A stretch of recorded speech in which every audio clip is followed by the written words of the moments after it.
Chapter 723, The Fall of the Immortal Gods. After hearing her master's words, Anexin felt justified and immediately relaxed. Indeed, why should she fear the power of the primordial Tao Emperor? Why doubt the immortal Emperor's eye? As long as she becomes the primordial Tao Emperor, the blood prison great saint could never be her match. Master, aren't you teaching the other disciples to cultivate the immortal Emperor's eye? Anexin asked curiously. She wasn't afraid of other disciples knowing it, but she felt that if all Wuxia disciples could master such power, the future of Wuxia would be limitless. Guan replied, the immortal Emperor's eye brings immense trouble and is not suitable for everyone to cultivate. He has many divine skills, there's no need for every disciple to master all his Taoist techniques. Moreover, the immortal Emperor's eye isn't something that can be easily cultivated. Back then he passed it on to Anexin just to try it out. Unexpectedly, Anexin showed great comprehension in the immortal Emperor's eye. Seeing Guan had made up his mind, Anexin stopped dwelling on the issue. She asked several questions about the primordial Tao Emperor and left satisfied after getting the answers. Guan continued to stroll in the medicine garden. Even if no one was watching him, he needed to maintain such habits. Since Wuxia Dojo became lively after Sin, and now with the return of the blood prison great saint, life could be described as chaotic. The third-generation disciples were all curious about the experiences of the blood prison great saint, and the blood prison great saint also wanted to share, eventually forming a bond with the third-generation disciples. Spring passed and autumn came. 500 years flew by quickly. On this day, in a Qingkuan sect tavern, Guan and the unbeaten Emperor Ancestor were drinking together. He planned to let the unbeaten Emperor Ancestor take back the 20 unbeaten Emperor clan prodigies. He had called them earlier to help Qingkuan sect establish its foothold. Now Qingkuan sect was nearing its end and no longer needed them. The unbeaten Emperor Ancestor asked, Master, why not let them stay and establish a sect? If you need them in the future, you can command them anytime. Guan laughed and asked, haven't your unbeaten Emperor clan been facing troubles recently? Don't you need their power? The unbeaten Emperor Ancestor was secretly alarmed. Guan could see the situation in the primordial Emperor domain even though he stayed in the celestial spirit great world. Master, you jest. If the unbeaten Emperor clan needs these juniors' power to overcome difficulties, we wouldn't be worthy of the Emperor clan title. The unbeaten Emperor Ancestor shook his head and laughed. Guan understood the unbeaten Emperor Ancestor's thoughts. This arrangement was to strengthen their relationship and to leave seeds behind. The unbeaten Emperor clan had left their bloodlines in all 3,000 great worlds as a precaution. Guan thought for a while and said, fine, let them stay in the celestial spirit great world.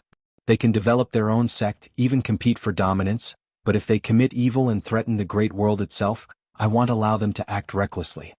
The unbeaten Emperor Ancestor was overjoyed upon hearing this and immediately raised his cup to thank Guan. Guan turned his head to look at the street outside. The bustling Qingkuan sect disciples walked hurriedly, keeping their distance from each other. The whole street lost its usual liveliness, filled with a tense atmosphere. The unbeaten Emperor Ancestor also turned his head to look, sighing, prosperity and decline are also part of reincarnation. Our Emperor clan has experienced it too, even faced near extinction several times. Guan chuckled softly, indeed it's all reincarnation.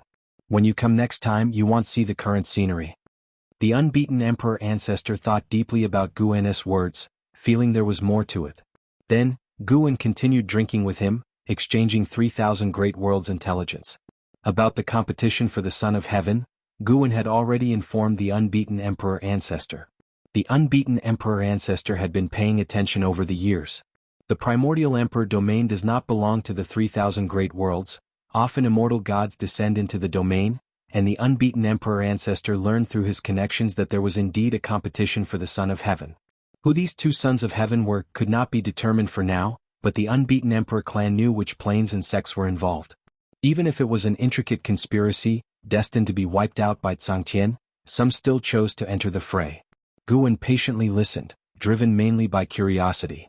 When it involved the celestial court, he couldn't completely foresee the fate, but he could already see the chaos of the 3,000 great worlds in the future. That calamity would expose many hidden great powers, even causing the fall of immortal gods.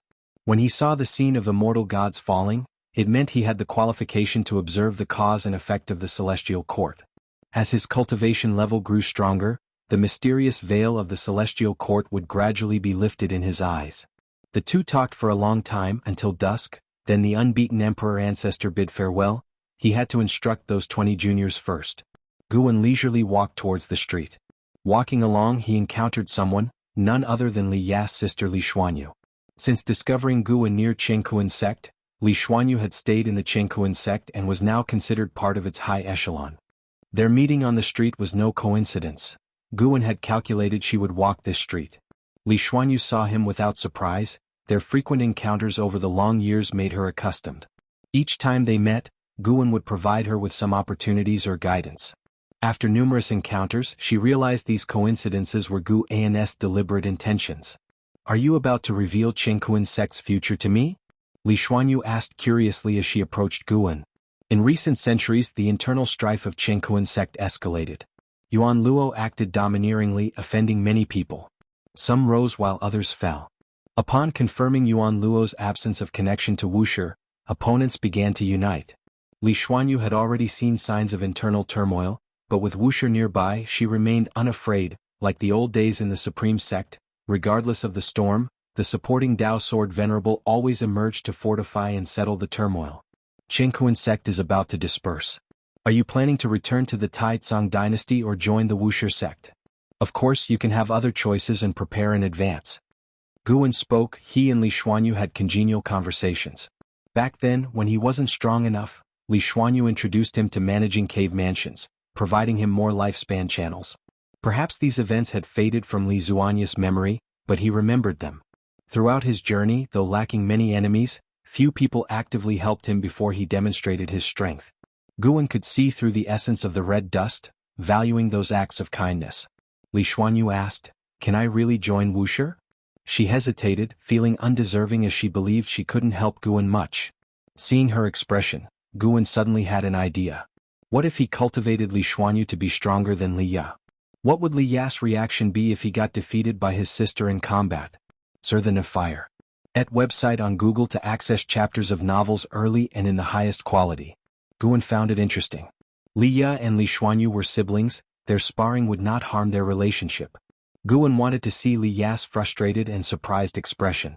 If you find any errors, ads pop up, ads redirect, broken links, non-standard content, etc., please let us know reports so we can fix it as soon as possible.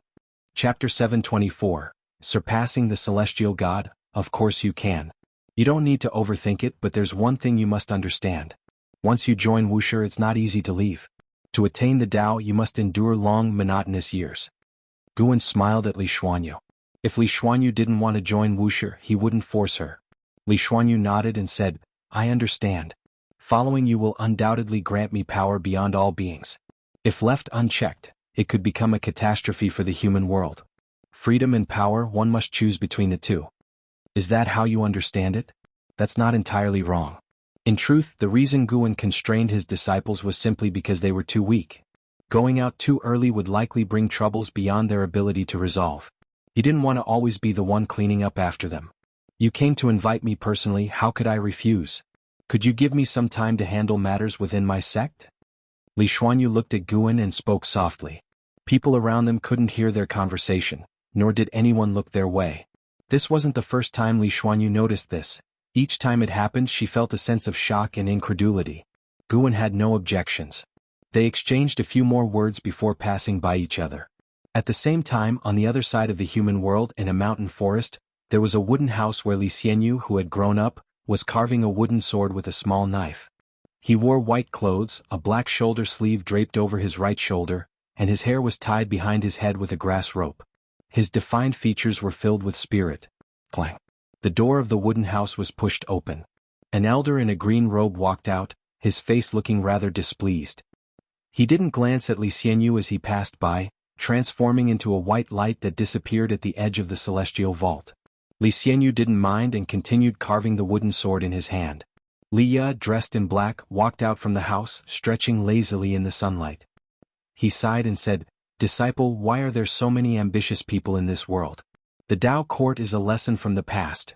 Trying to unify the world is incredibly difficult." Li Xianyu, with his back to Li Ya, responded, "Tao court didn't fail. They dominated for many years. It was they who chose to dissolve. The major sects in the world might just be renamed Tao court cultivators. Even with the fall of Tao court, there are still Shenting in the immortal court. They continue to enjoy the world's resources. Liya glared at Li Xianyu and grumbled, "Brat, do you expect me to lower myself to those sects and become their lackey? Of course not. If you must join an immortal cultivation sect, it should be Wuxia. You should follow Master Gu," Li Xianyu replied without turning his head. Ever since he witnessed Master Gu's prowess, he always wanted to join Wuxia. Unfortunately, Liya would not go. He understood his master's pride. Men, after all, tend to be proud. If Master Gu were a generation above him, it wouldn't be such a problem, but they were peers. Liya snorted, "Wuxia is undoubtedly an excellent place. Do you think I don't know that? You have no idea what's on your master's mind." "Indeed I don't. I only know that without me accompanying you, who knows when you might get seriously injured again." "Nonsense, last time was an accident." "Hee, let's say it was an accident. Without me carrying you, you would have already been reincarnated." Li Xianyu's words nearly drove Liya mad. This kid was becoming more and more disrespectful. Liya regretted acting impulsively back then. He hadn't figured out his opponent's background before making a move. He wasn't afraid, just that head-lost face in front of his disciple, making him uncomfortable. "Stop carving that wooden sword. Come, I'll take you to the sword sect for a visit. Don't you want a divine sword? It'll fulfill your wish." Liya stood with his hands on his hips, looking quite pleased with himself. Upon hearing this, Li Xianyu immediately stood up, looking at Liya with joy. Liya enjoyed this look. This was the attitude a disciple should have. The sword sect's reputation now shakes the heavens. Qin Chuan of the sword sect is the #1 sword cultivator in the world. According to you, he counts as my senior brother. Can I ask him for some guidance? Li Xianyu flashed to Li Ya's front and asked expectantly. Li Ya's eyes widened in anger. "Is his sword Dao better than mine? You brat, are you trying to betray me?" "Of course not. I just want to gather the strengths of all sects to create my own sword Dao," Li Xianyu said earnestly. In truth, he believed that Liya wasn't a match for Qin Chuan. Since Qin Chuan had stepped into the free immortal realm, he had never been defeated. In fact, since his rise to fame, he had never lost a battle, unlike his master, whom he had seen lose with his own eyes. Every time he thought of his master, bloodied and on the brink of death, he felt a heartache. Once, Liya was an invincible existence in his mind. Even Master Gu was not considered a match for him. His master's defeat shattered a belief in him. Of course, he wouldn't reveal these thoughts, afraid of hurting Li Ya's feelings. He still respected Liya, for Liya was the most chivalrous person he had ever seen. Liya had saved many suffering people like him, never seeking anything in return. Li Ya's last injury was also because he couldn't stand seeing the strong oppress the weak. Just as well, the sword sect is holding the world's #1 sword assembly. They'll challenge him so you can see who's stronger, Liya snorted, his eyes brimming with fighting spirit. Qin Chuan's fame was immense. Wherever he went, he heard sword cultivators bring up this name, sparking his curiosity. It was one thing to be unable to defeat Guan, but could he not even defeat Guan's disciple? The world was vast, filled with countless great powers. As a master, he needed to remind his nephew about this. Li Xianyu opened his mouth wanting to refuse, but in the end he swallowed his words. Forget it. With Master Gu's influence, Qin Chuan wouldn't harm his master. Above the sea of clouds, figures clad in silver armor, radiating the strong light of the heavenly Tao, stood like mountains. Most of their faces were filled with excitement. Zhang Buku and Suyu were among them, feeling their celestial Tao destiny as their emotions remained stirred. Is this the power of the immortal gods? Truly powerful. Zhang Buku looked at his own hands and said softly. Suyu glanced at him and said, "This is just the beginning. We have only initially obtained the celestial court's destiny. Our cultivation levels will grow rapidly from here, eventually reaching the heaven-encompassing free immortal realm. If you seize the opportunity well and advance to the golden immortal Tao fruit realm, you will become a true celestial god. Heavenly soldiers aren't qualified to call themselves immortal gods yet." Upon hearing this, Zhang Buku looked up at the celestial vault. There was a boundless mass of golden clouds, and above the clouds, the celestial calming god looked down at them as if a ruler gazing upon his creations. Looking at the celestial calming god, Zhang Buku recalled the humiliating defeat he experienced on the path of the great Tao. So-called celestial gods were nothing special. CTH Novel Fire. Net website on Google to access chapters of novels early and in the highest quality. His goal was to surpass celestial gods.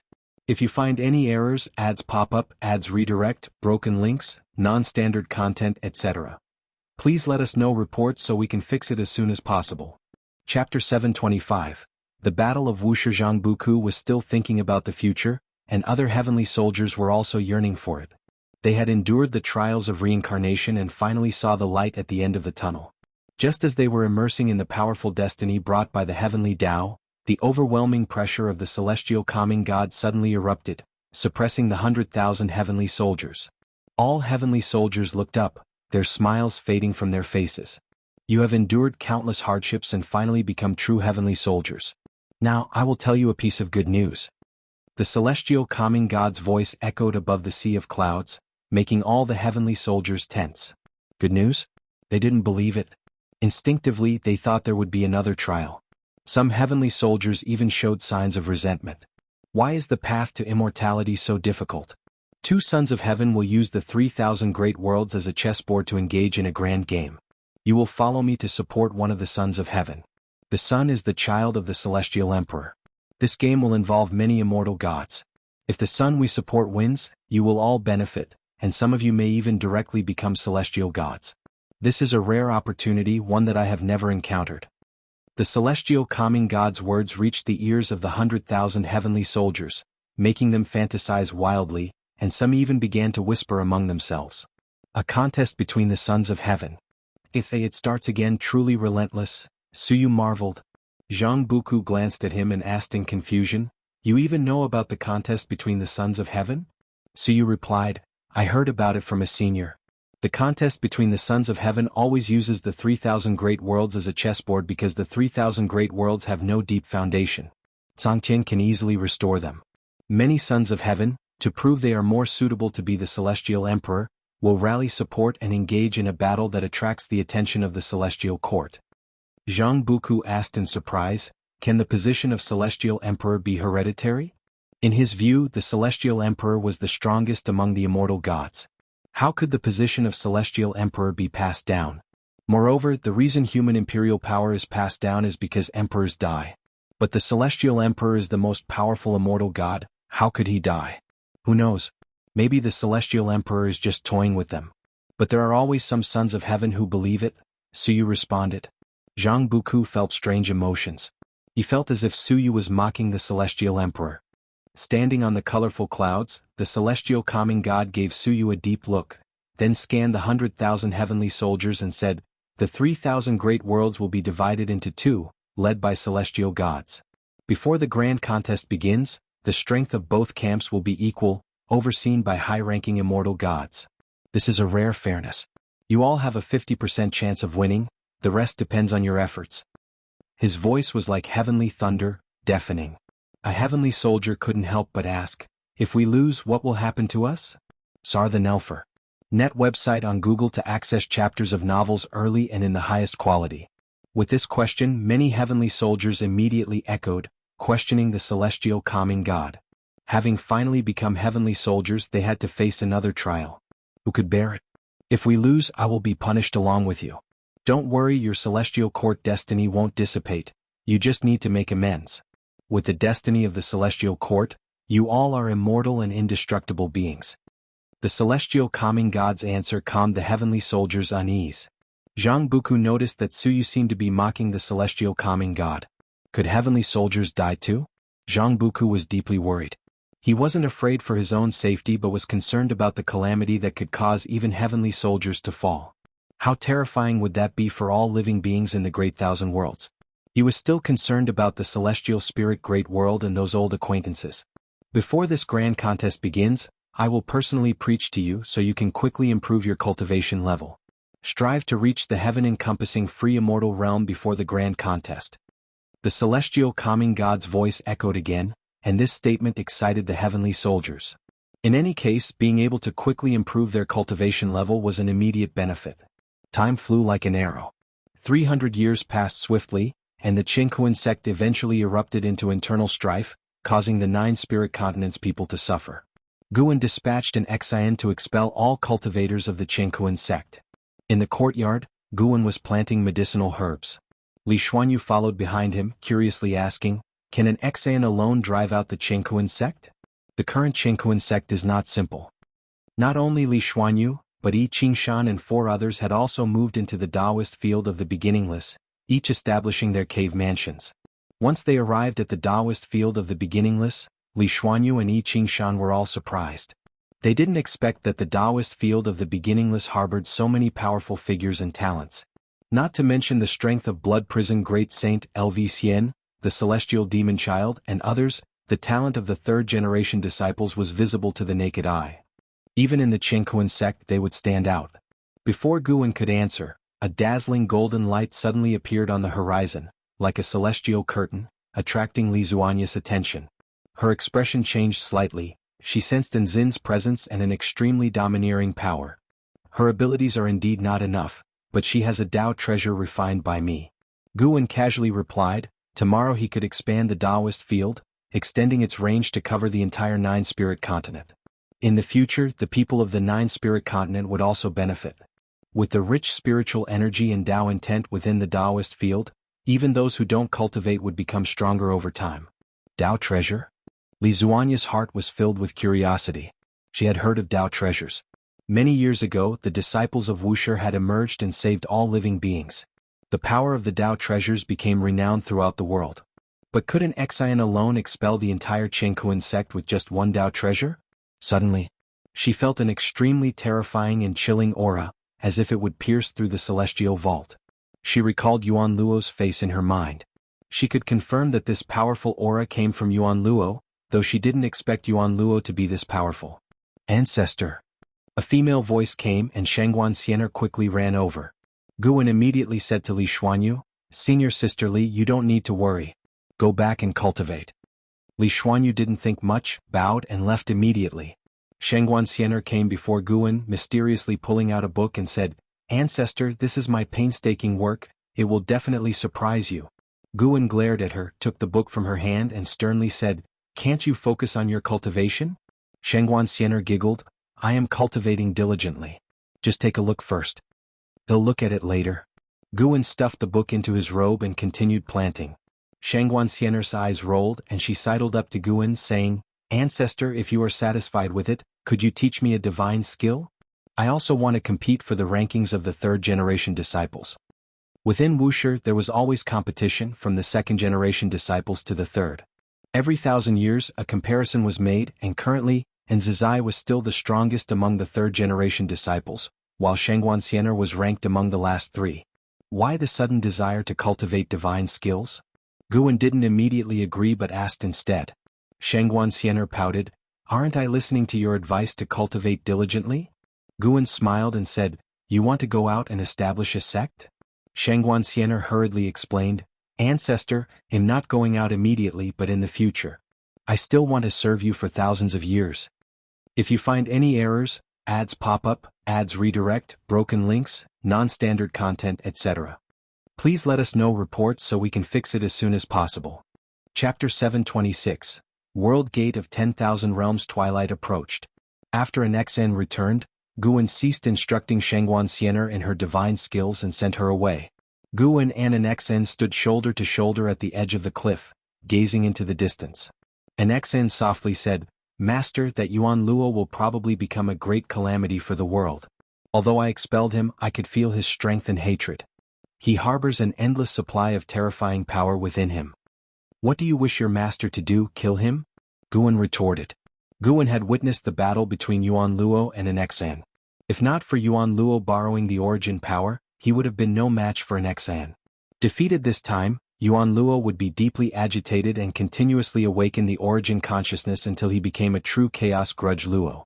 Yuan Luo's life had its share of sins, yet which immortal cultivator's hands are not stained with blood. He also had his own merits. Whether he is good or bad depends on the perspective. An Xan shook her head and said, Why would I think like that? How could I outright ask you to kill him? What I want is for you to capture him. I will discipline him and help him let go of his obsessions. I fear he will drag the Chengkuan sect into an abyss of eternal damnation. She knew very well the depths of the waters in the celestial spirit great world. If things went too far, it wouldn't just be Guan. Even the celestial gods could intervene, and Yuan Luo wouldn't be able to contend with them. Yuan Luo sought to dominate the world with extreme methods and had a fierce and combative style. He did not tolerate any betrayal, causing the Chenkuan sect disciples to be unable to leave the sect. If they tried to flee, they would be pursued and killed. Over time, Xian felt the consequences would be dire. She had coexisted with the Chenkuan sect for millions of years and had developed feelings for it. She didn't want the Chenkuan sect to meet a tragic end. Subduing Yuan Luo could bring a dignified close to the sect, and perhaps with a new sect hierarch the Chenkuan sect could continue its legacy. No need for that. These trials are part of the Chenkuan sect's fate. They have received too much of our protection and do not need to be sheltered through to the end. Instead, you should think about how to treat the continent's all living beings in the future. Guan replied, quietly choosing to activate the Lifespan Dojo. Please select the range of your dojo to be established. A prompt appeared, and Guan expanded his mind to cover the entire nine-spirit continent. 100 billion years of lifespan is required. Do you wish to continue? 100 billion years of lifespan. Previously, establishing the dojo required 5 billion years of lifespan. The nine-spirit continent's area was over 200 times larger than the current dojo. To Guan, this cost was worth it. See the Oval Fire. At website on Google to access chapters of novels early and in the highest quality. He chose to continue without hesitation. In an instant, nature's spiritual energy suddenly halted. Xian noticed this and swallowed her prepared words, frowning as she looked around. This was the dojo. How could something unexpected happen? Xian looked at Guan, who was smiling, and her anxiety completely eased. Master, what is going on? Xian curiously asked. Guan smiled and said, I have expanded the dojo to cover the entire continent. In the future, your range of free movement will be even greater. Xian pursued, does this mean that all living beings on the continent will be able to enjoy the spiritual energy and Tao intent of the dojo? Guan had previously mentioned he would expand the dojo. At that time, she thought it was just an expansion of the range and didn't expect the Tao intent and dense spiritual energy to extend as well. Such immense merit, Xian could already imagine the future prosperity of the nine-spirit continent. She even began to envision the glory of Wuxia's expansion. The current Wuxia had too few people. The spiritual energy of nature only halted for a few brief moments. Soon, the earth began to tremble, and vast spiritual energy gushed forth from deep underground, causing all living beings on the continent to feel tense. Even many great cultivators residing in seclusion in the mountains were alarmed and fled. The seas at the edge of the continent began to fog up, gradually shrouding the continent. The twilight became even more melancholic. Years flew by, and 200,000 years passed in the blink of an eye. The nine-spirit continent had now become a mysterious legend. Over the long years, some sects had tried to explore it, but were repelled by a mysterious force. Occasionally, some cultivators inadvertently intruded but were soon escorted out.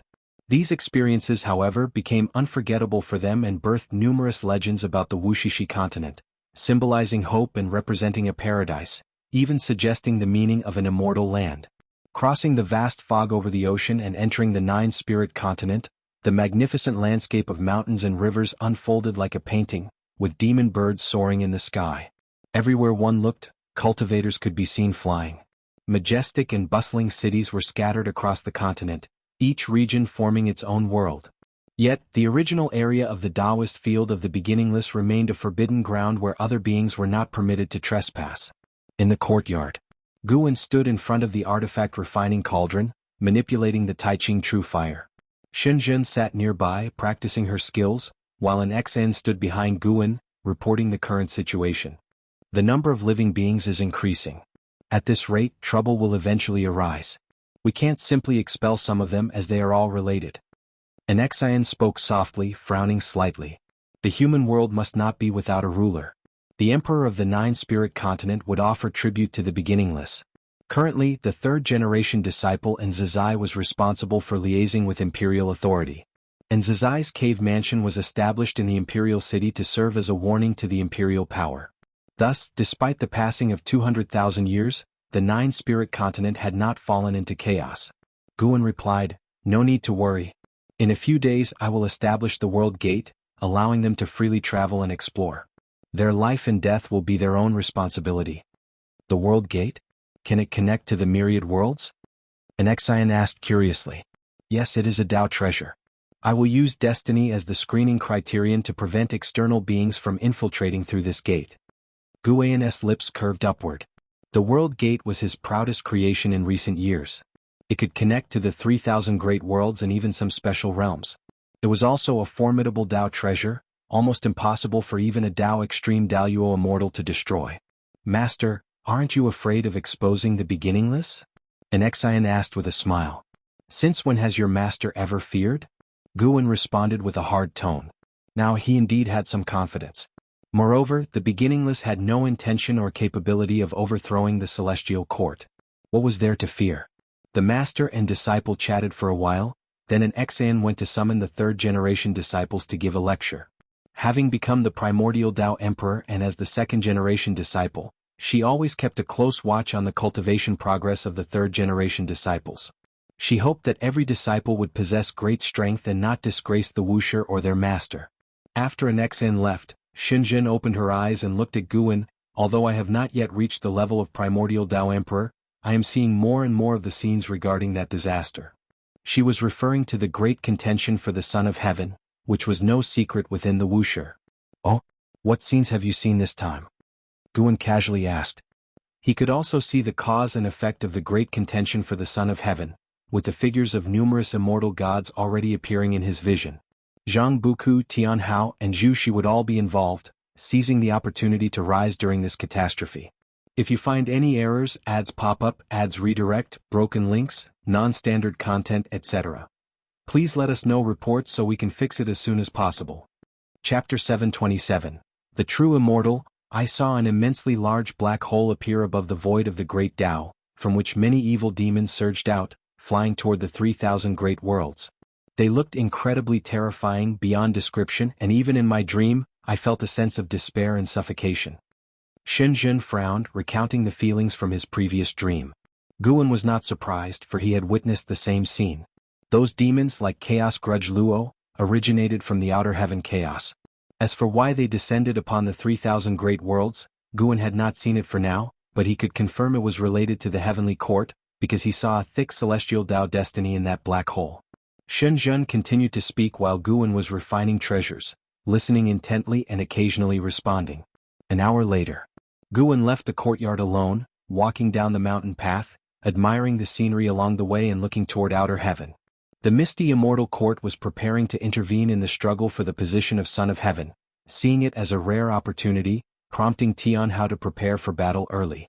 Since joining the misty immortal court, Tianhao had undergone many trials and tribulations, which overall had gone smoothly, making him now one of the most prized prodigies of the misty immortal court.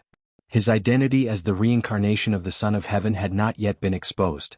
But in the future struggle for the position of Son of Heaven, Tianhao would awaken his origin consciousness and revert to the Son of Heaven, though whether he could return to the heavenly court remained uncertain. Looking at Tianhao, Guan's eyes reflected the image of an Hao. Although Tianhao still had him in his heart, Guan could feel their bond as master and disciple was weakening, the distance growing further. When Tianhao regains his identity as the Son of Heaven, it will be even harder for them to meet. Time really turns familiar people into strangers. Guan did not feel upset. This change only prompted him to reflect, and he rather enjoyed such a taste. He had raised an eagle, watched it grow, and now saw it soar into the sky. Sarch * the novel under at website on Google to access chapters of novels early and in the highest quality. The cause and effect in the world are intertwined, intersecting and diverging, leading to different destinies. Seeing through destiny, enjoying every connection. After looking at Tianhao, Guan turned to other old acquaintances such as Jiang Qiong, Li Xiandao, the cultivators of Human World Peak, and others who had become almost strangers. 1,680,000 years had passed.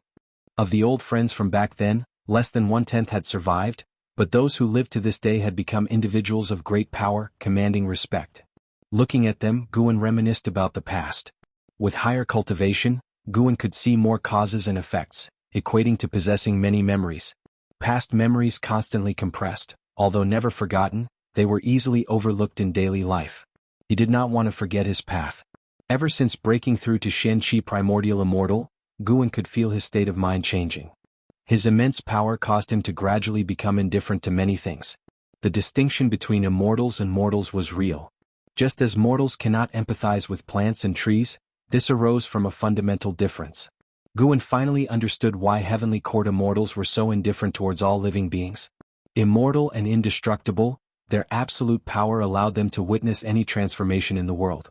To them, everything was meaningless, only alterations in their own status held significance. To Guan, the blooming and wilting flowers along the way symbolized individual lives. Gradually, with each step he took, the surrounding scenery began to change. When he stopped walking, he found himself in a field, golden rice paddies reflecting sunlight, with a village in the distance and smoke rising softly. Guan turned to look at an elderly farmer working, smiling as he asked, "Old man, you're still working at such an age? Where are your children and grandchildren?" The elderly farmer, dressed in patched clothes, bent over and appeared to be 70 or 80 years old, moving slowly, sweat dripping down his face like tree bark, seemingly unconcerned. Upon hearing Guan's words, he stopped his task, slowly turned to face Guan, his eyes squinted into lines, toothless mouth revealing a kind smile, replied, "Though I'm old, I still have strength. As for my children, they were taken by demons in the mountains years ago. I have a grandson though, he's studying, aiming to achieve scholarly honors soon. How could he do such heavy work?" Guan nodded slightly upon hearing this. The elderly farmer curiously asked, "Where do you come from, young master?"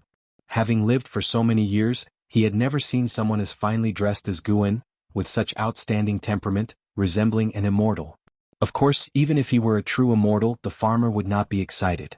He had seen through life, ready to embrace the end at any time. Guan smiled, saying, "I come from the east, longing to traverse the world to see all the scenery in this human world. Passing by here I'm a bit tired. Old man, do you mind if I chat with you?" The old farmer smiled, said, I don't mind. Why not come to my home? Though I have no fine wine or dishes, I can offer you something to quench your thirst and fill your stomach." Guan took 2 steps forward, sat on a mound, smiling, "No need, I'll just sit here and chat with you." The old farmer tried to straighten his bent frame, leaning on his hoe, smilingly watching Guan. "As I traveled, I encountered many immortal cultivation sections. Why don't you let your grandson pursue immortal cultivation but instead scholarly honors?" Guan asked. The old farmer shook his head with a smile, saying, "What's good about immortal cultivation? His parents once pursued immortal fate, but sadly they lacked spirit roots, returning disappointed. They were captured by demons due to their unwillingness to accept this, stealing the demons' treasure. I don't want my grandson to follow their path. After all, dragons give birth to dragons, phoenixes give birth to phoenixes. If my grandson had immortal fate, his parents would not have been rejected by immortal cultivation sections. You seem to have an open perspective. But what does your grandson think?" "He probably wants to pursue immortal cultivation, but for now, to please me, he's aiming for scholarly honors. He wishes to establish a family and career to prevent our name from being extinguished." Guan and the old farmer conversed casually, as if discussing mundane matters, with no particular purpose, talking about whatever came to mind. He not only listened but shared his encounters along the journey, making the old farmer marvel at the vastness of the world. After chatting for about an hour, Guan finally stood up. Standing on the mound, under the sun, he stretched lazily, while the old farmer watched him, smiling without feeling sad about the impending parting. "Old man, when your journey ends, we shall meet again." Guan looked down at the old farmer, smiling softly. The old farmer paused, asking, "Are you really an immortal?" Guan replied, "Compared to me, you are the true immortal." The old farmer showed no joy or confusion upon hearing this. He continued to wear his kind smile, wiped the sweat from his face, said, "Is that so? True, then that's wonderful. This way I can bless my grandson with success and scholarly honors." Guan turned to leave, leaving behind a parting message. "Once you become an immortal, you might not care for it anymore. If you find any errors, ads pop up, ads redirect, broken links, non-standard content, etc. Please let us know reports so we can fix it as soon as possible." Chapter 728, Great Immortal Divine Essence. Xinyuan Human Venerable. After wandering the human world for half a day, Guan went to the Taizong dynasty as a guest. Li Xiandao still sat firmly on the emperor's throne. In the hearts of the people of the Taizong dynasty, he already represented Songtian, and no one dared to challenge his authority. Perhaps due to his friendship with Guan, Li Xiandao had always been considerate and loving towards his people. Although there were internal conflicts within the Taizong dynasty, the general populace remained loyal to him. Guan could hear people's inner voices and see through anyone's essence. Yet he never judged a person's worth based on their inner thoughts. Everyone's heart has a dark side. As long as Li Xiandao did not commit any great evil, Guan could tolerate it. Recently, Li Xiandao had his own troubles, not for the affairs of the Taizong dynasty, but for his own cultivation. He too had reached the Zizai immortal realm and needed to undergo the reincarnation tribulation to advance further. However, this tribulation was not a matter of a day or two. Once he embarked on reincarnation, the world would certainly be thrown into chaos. His princes numbered over 100,000, and many had already gained great notoriety. If he disappeared, it would surely cause significant trouble. To this, Guan could only guide him in pursuing the path of the primordial Dao Emperor. Li Xiandao had previously obtained the chance of the primordial Dao Emperor by accident but gave it up due to insufficient comprehension. Now, hearing Guan personally say that the path of the primordial Dao Emperor was the correct one, he had no choice but to reassess this opportunity. Guan only guided and did not go all out to assist Li Xiandao. He had already helped enough. Without him, Li Xiandao would not have reached where he was today. If Li Xiandao could not hold on to imperial power, it meant it was destined to be given up. Guan's days were so simple: planting and harvesting, playing musical instruments, practicing calligraphy, painting, and occasionally visiting old friends. Though plain, he did not find it tedious and fully enjoyed this kind of life. 10 years passed by in the blink of an eye. It was near noon on this particular day, and Zizai led a man up the mountain toward Guan's courtyard. Along the way, third-generation disciples Lu Zidao and Li Qing happened to be descending. Upon seeing Zizai, the two immediately greeted him. And Zizai nodded without saying much and continued up the mountain with his companion. Lu Zidao and Li Qing fixed their gaze on the person behind Zizai. They had never seen him before, but his profound aura indicated he was no ordinary being. After a while, Zizai led the man into the courtyard and respectfully bowed to Guan. Guan was lying on a rocking chair reading a book. He spoke softly, "You may leave." And Zizai immediately retreated. Shen Zhen, who was meditating in front of the artifact refining cauldron, turned his head and gazed at Tai Immortal Monarch. Standing beside Guan, Tai Immortal Monarch had reverted to his true form. The Dharma aspect behind his head swayed slightly, exuding the demeanor of an immortal god. Guan flipped over, tucked the book into his robe, and smiled at Tai Immortal Monarch. He asked, "How about it? Do you still think about your grandson?" Tai Immortal Monarch's expression was indifferent, vastly different from the old farmer he appeared as 10 years ago. It was impossible to associate the two. Having gone through so many lifetimes, how could I hold on to attachments in each one? Tai Immortal Monarch replied. He paused and said, "Before becoming an immortal monarch, I had already experienced countless reincarnations. If one intends to erase my divine nature through reincarnation, it is impossible, not even I can change it." Guan stood up, turned his head towards the courtyard entrance, and motioned for Tai Immortal Monarch to follow. Tai Immortal Monarch said nothing and followed Guan. They did not walk far, merely to the cliff outside the courtyard. Guan looked at the rainbow between the distant mountains and said, "You came to this world because you favored the Son of Heaven reincarnated here, right? Now, with the 3,000 great worlds about to face a struggle among the sons of heaven, yet the one you chose is still caught in the red dust. What do you think about this? A struggle among sons of heaven?" Tai Immortal Monarch raised his eyebrows, unsurprised, and sneered, "Those two sons of heaven indeed couldn't suppress their ambitions." Guan turned to him, waiting for him to continue. "Those two sons of heaven are the great immortal divine Yuan and Shen Yuan human venerable. Their cultivation levels are not among the best, but their mothers are favored by the celestial emperor. Lacking in talent, they thought to play a game with the 3,000 great worlds. They are overconfident. In my view, neither stands a chance." Tai Immortal Monarch snorted coldly, clearly holding those two sons of heaven in disdain. Guan asked with a smile, "Then what do you think of the Son of Heaven you wish to support?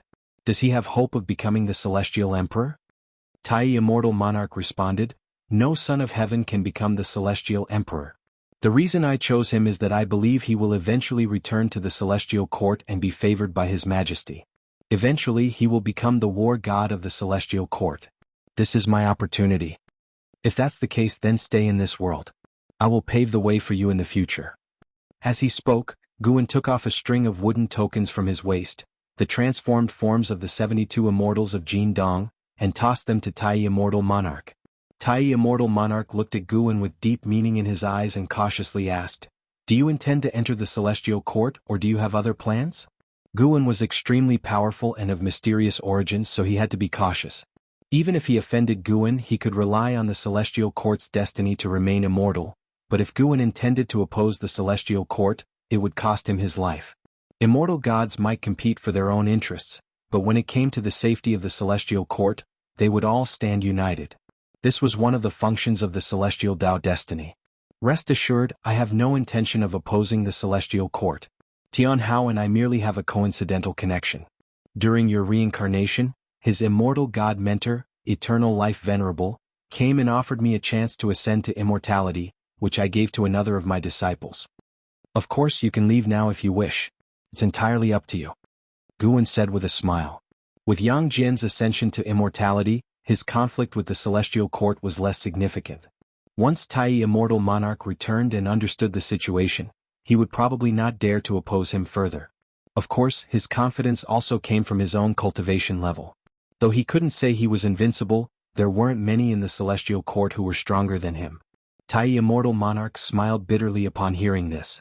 He believed Guan's words and merely thought his previous actions were too obsessive, or more accurately too arrogant. I am willing to stay, and the 72 immortals of Jin Dong will remain as well to see what we can leave behind for this human world. Tai Immortal Monarch said, not out of sudden kindness but knowing that with a terrifying great power like Guan here, the celestial spirit great world was bound to transcend the 3,000 great worlds and become a higher plane. He was willing to add glory to this and show goodwill to Guan. Guan did not reject this. Looking ahead at the mountains and rivers, he smiled and said, "Look, is this human world scenery really so inferior to the heavens?" Tai Immortal Monarch looked into the distance and replied, "Heaven and earth are the most perfect creations of the great Tao, each possessing its own beauty. But immortal gods live too long, and everything eventually loses its novelty. It's not just immortal gods, every Taoist feels the same. Don't you think so?" See ya the Oval Fire. At website on Google to access chapters of novels early and in the highest quality. If you find any errors, ads pop up, ads redirect, broken links, non-standard content, etc., please let us know reports so we can fix it as soon as possible. Chapter 729. Walking ahead of everyone. The words of Tai Immortal Monarch drifted away with the gentle breeze, leaving no trace in the heavens and earth. Following his gaze, Guan softly laughed and said, "Perhaps when you master your divinity, you can reach a higher level." These words caused a change in Tai Immortal Monarch's expression. The two then fell silent, quietly gazing into the distance. After a stick of incense as time passed, Tai Immortal Monarch finally bid farewell to Guan, who did not ask him to stay. Only after Tai Immortal Monarch left Nine Spirit Continent did Guan turn toward his own courtyard. With this turn, a new chapter in the human world began. 1,000,000 years passed in the blink of an eye, like the vast sea rushing by, never to return. This year Guan's lifespan once again broke through to 1,000,000,000,000 years. He utilized this lifespan breakthrough to teleport to other places for further breakthroughs, but after spending nearly all but 3,000,000,000,000 years of his lifespan, he only reached the late stage of the Shenqi primordial immortal realm, still far from the perfection realm. The late stage of the Shenqi primordial immortal realm is vastly different from the early stage. Guan felt reborn, and reaching his current height while still sensing such a gap demonstrated the enormous disparity between the late and early stages. Guan returned to his dojo but did not directly go to his residence. Instead, he wandered around Nine Spirit Continent. The towering world gate pierced the clouds, visible even from thousands of miles away. As Guan walked along the mountain path, he could see it from afar, like the most majestic peak in the human world, showcasing its strength. Nine Spirit Continent was isolated from the world, with a rich atmosphere of immortal cultivation. Even the strongest sects in the human world could not compare. With the spiritual energy and Tao intent within the dojo, many free immortals were born over the 1,000,000 years, all venturing to other worlds through the world gate. Of course, not only free immortals could enter the world gate, anyone with the will could freely enter, keeping the continent from becoming overcrowded. Over the long years, outsiders occasionally intruded into Nine Spirit Continent, but the Nine Spirit Dynasty had defenses at the continent's edge, preventing ordinary people from sneaking in. Recently, a powerful free immortal managed to infiltrate. Guan was heading towards this free immortal, his eyes already reflecting the figure. "Indeed, you've grown up and can manage on your own." Guan sighed in his heart, the breeze stirring his white coat and black shirt. In his good mood after breaking through, he decided to lend a hand. He leisurely advanced, with flowers blooming underfoot with each step, bringing vitality along the way. After half a cup of tea's time, Guan passed through a forest and arrived at a lake surrounded by mountains. His gaze fell on a small pavilion in the center of the lake, where a black-clad man stood, hands behind his back, staring at the lotus flowers on the lake, lost in thought. This man was none other than Li Ya's disciple, Li Xianyu. The grown-up Li Xianyu already had the demeanor of an accomplished sage, paired with this picturesque scenery, resembling a human world immortal. "Why are you here enjoying the view alone?" A voice entered Li Xianyu's ears, startling him. He turned abruptly, and upon seeing Guan in the courtyard, his Dao heart trembled. Fear turned into joy. "A master uncle?" Li Xianyu trembled all over, unsure where to place his hands. Guan smiled gently and asked, "How is your master? Has he been well lately?" Upon hearing this, Li Xianyu knelt down directly, gritting his teeth as he said, "Master uncle, my master has gone mad. Please, you must save him." "How did he go mad?" Guan was not surprised and calmly asked, without helping Li Xianyu up. Li Xianyu took a deep breath and said, "Ever since he was defeated by Chen Xuan, he seemed to enter a demonic state, obsessively cultivating the sword Dao and challenging sword cultivators everywhere, with both victories and losses. His obsession offended many, and 1,000 years ago he was defeated by a renowned sword cultivator, breaking his Dao heart. Since then he has been in prolonged seclusion. After much difficulty I found him a few years ago, but he was muttering nonsensically and even attacked me. Master uncle, my master always said you two were closest. You must help him." After listening, Guan's expression remained unchanged, though he had seen everything about Li Ya unfold. If Guan hadn't saved him during the battle 1,000 years ago, Li Ya would have died. He had only secretly helped and did not punish the opponent because Li Ya had initiated the challenge and wouldn't let it go. Their cultivation levels were similar, but there was a gap in sword Dao achievement. With the slightest mistake, disaster could follow. Guan took out a small wooden sword from his pocket and handed it to Li Xianyu, saying, "Take this sword back to your master." "What is this?" Li Xianyu took the wooden sword and hesitantly asked, his heart beating faster. Having been here for some time, he had no idea how to find Guan, as there were too many great powers on this continent, making it hard for him to move. Little did he know that his entry was permitted by the Wuxia disciple. As soon as he sneaked in, and Zizai told an XN who deduced his connection with Li Ya through cause and effect, and finally informed Guan, "You just need to give this sword to him." Guan said, then turned to look at the lake. Li Xianyu stood up, carefully keeping the wooden sword. He then looked at Guan and cautiously asked, "Master uncle, what is your attitude towards my master? Why won't he come to you?" Without turning back, Guan looked at the lake and said, "My attitude has never changed, only his thoughts have become chaotic." Li Xianyu relaxed, always feeling that Guan cared about his master, but his master had overthought things and was too concerned with face. If his master could set aside his pride and follow master uncle in cultivation, he would undoubtedly become the greatest sword cultivator in the world. "Xianyu, we've met twice now. You can call me master uncle and I acknowledge you. I can sense the bond between you and your master, more like father and son than master and disciple. Although I don't think you'll abandon him, I still want to ask you to take good care of him," Guan said, turning to Li Xianyu with a grateful smile. Li Xianyu nodded solemnly, saying, "I will. Without my master I would have died long ago. I will never abandon him in my life. Your master is combative and proud, but his chivalrous spirit is rare in the world. Frankly, I envy his life, carefree and free. Have you not realized he's always maintained his true self?" Guan's words made Li Xianyu think deeply. He realized that despite recent changes before his obsession, his master was always carefree and somewhat unorthodox, just as he had been in his childhood. Perhaps one day your master will surpass everyone. Do not tell him this, as it is a heavenly secret I'm revealing to you. SAR the Novel Fire, net website on Google to access chapters of novels early and in the highest quality. Guan's mysterious smile made Li Xianyu's imagination run wild. He sensed that Guan implied his master would become his greatest fortune and support. However, Li Xianyu couldn't help but ask, "Will he surpass you?" He knew his master had always wanted to surpass his master uncle, which was why he never sought his help. Faced with this inquiry, Guan simply smiled and did not answer. If you find any errors, ads pop up, ads redirect, broken links, non-standard content, etc., please let us know reports so we can fix it as soon as possible. Chapter 730. Not competing for immortal gods. Since the dissolution of the Dao court, chaos in the human world has been continuous. Even though more than 1,000,000 years have passed, no sect has been able to unify the world. However, the overall power of the celestial spirit great world has been constantly increasing. This is evident from the heavenly Tao light layer that envelopes the celestial spirit great world, which has become increasingly brilliant, extending its illumination over a wider range of the universe. The names of the 100 sects in the human world have gradually been eliminated by time, and the world's layout is ushering in new changes. In the context of contention among numerous heroes, the gap between sects has begun to widen. 9 sects have emerged, becoming the supreme Taoist lineages in the hearts of the people.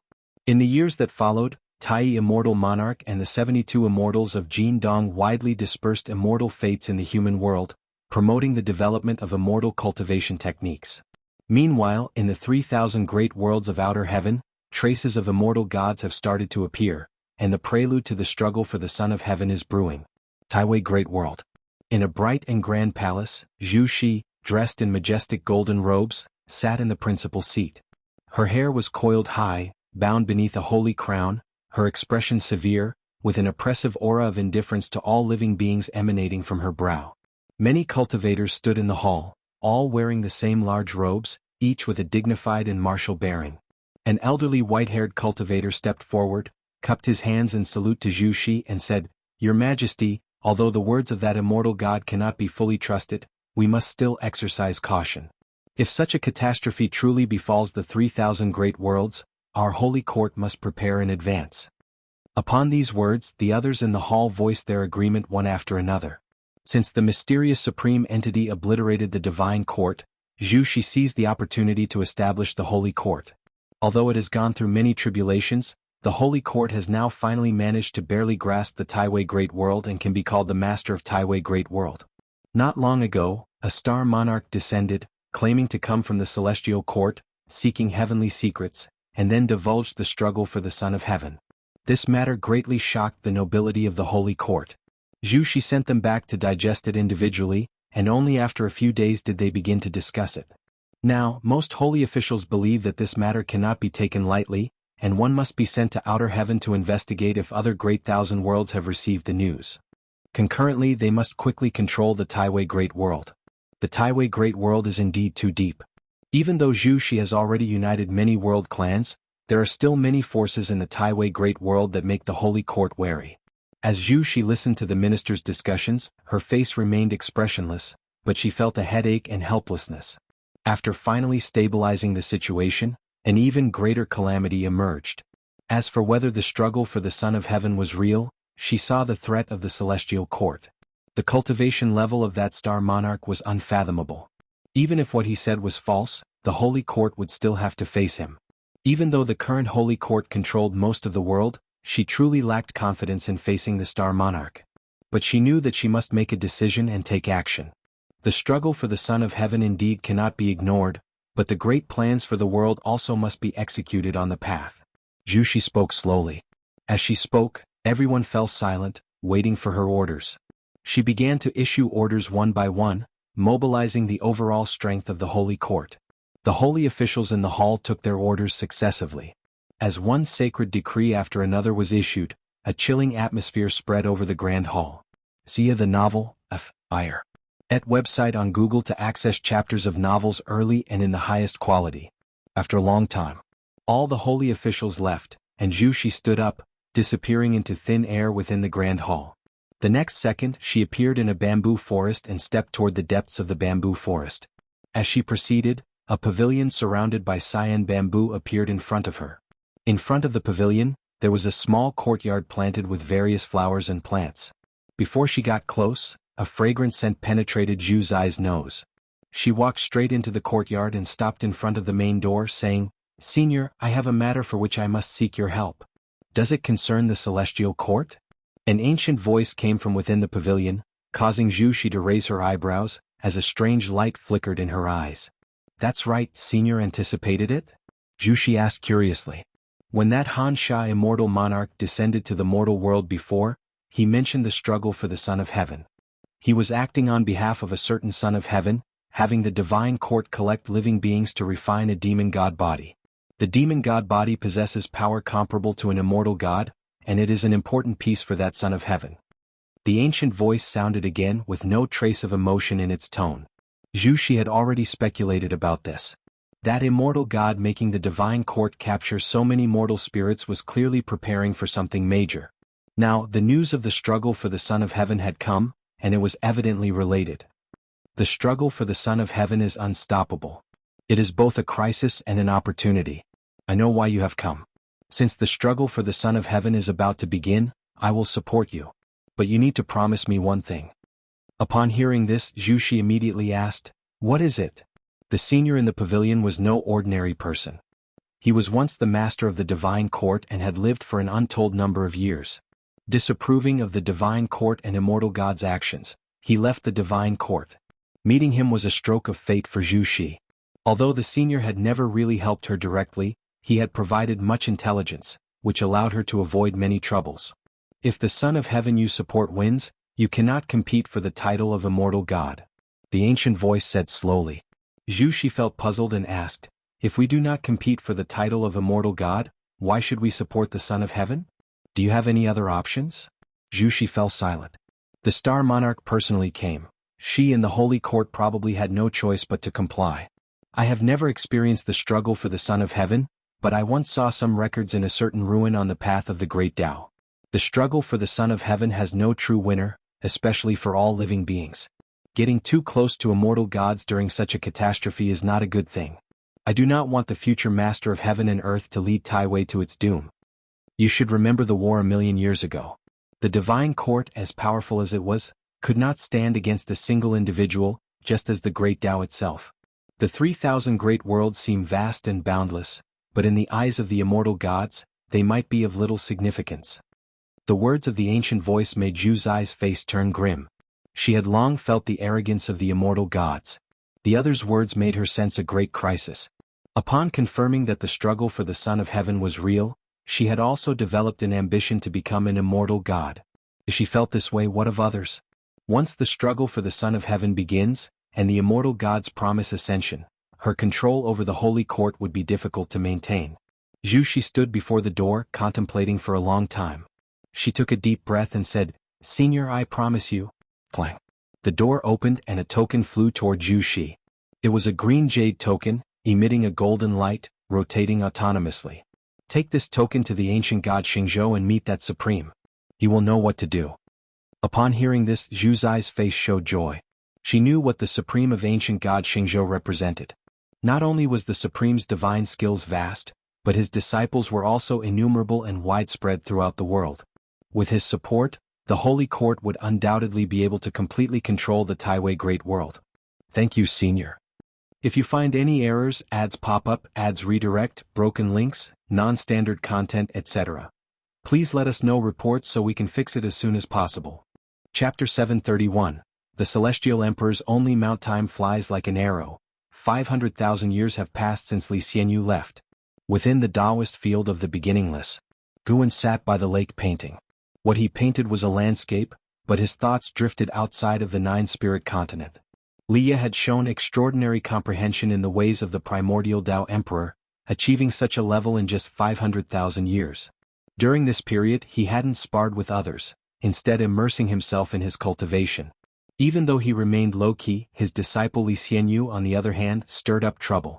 Li Xianyu fell in love with a woman, but that woman had been betrothed by her family. She left her family to escape the engagement and then coincidentally met Li Xianyu. The two decided to face the pressure from her family together, but by a twist of fate, the woman was forced to her death within her family.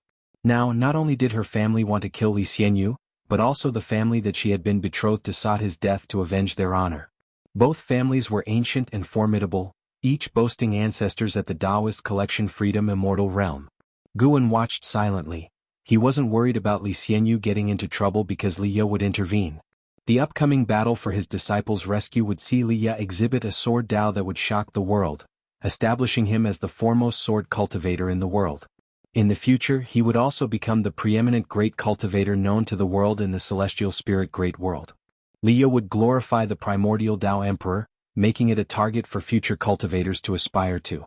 Besides Liya, Guan also kept an eye on others. He saw Zhang Buku following the celestial calming god descending into the void between the 3,000 great worlds, deeply focused on his cultivation. With the assistance of the Taiching Golden Immortal, Zhu Shi was also gradually gaining control over the Taiwei Great World. The Taiwei Great World had deep foundations.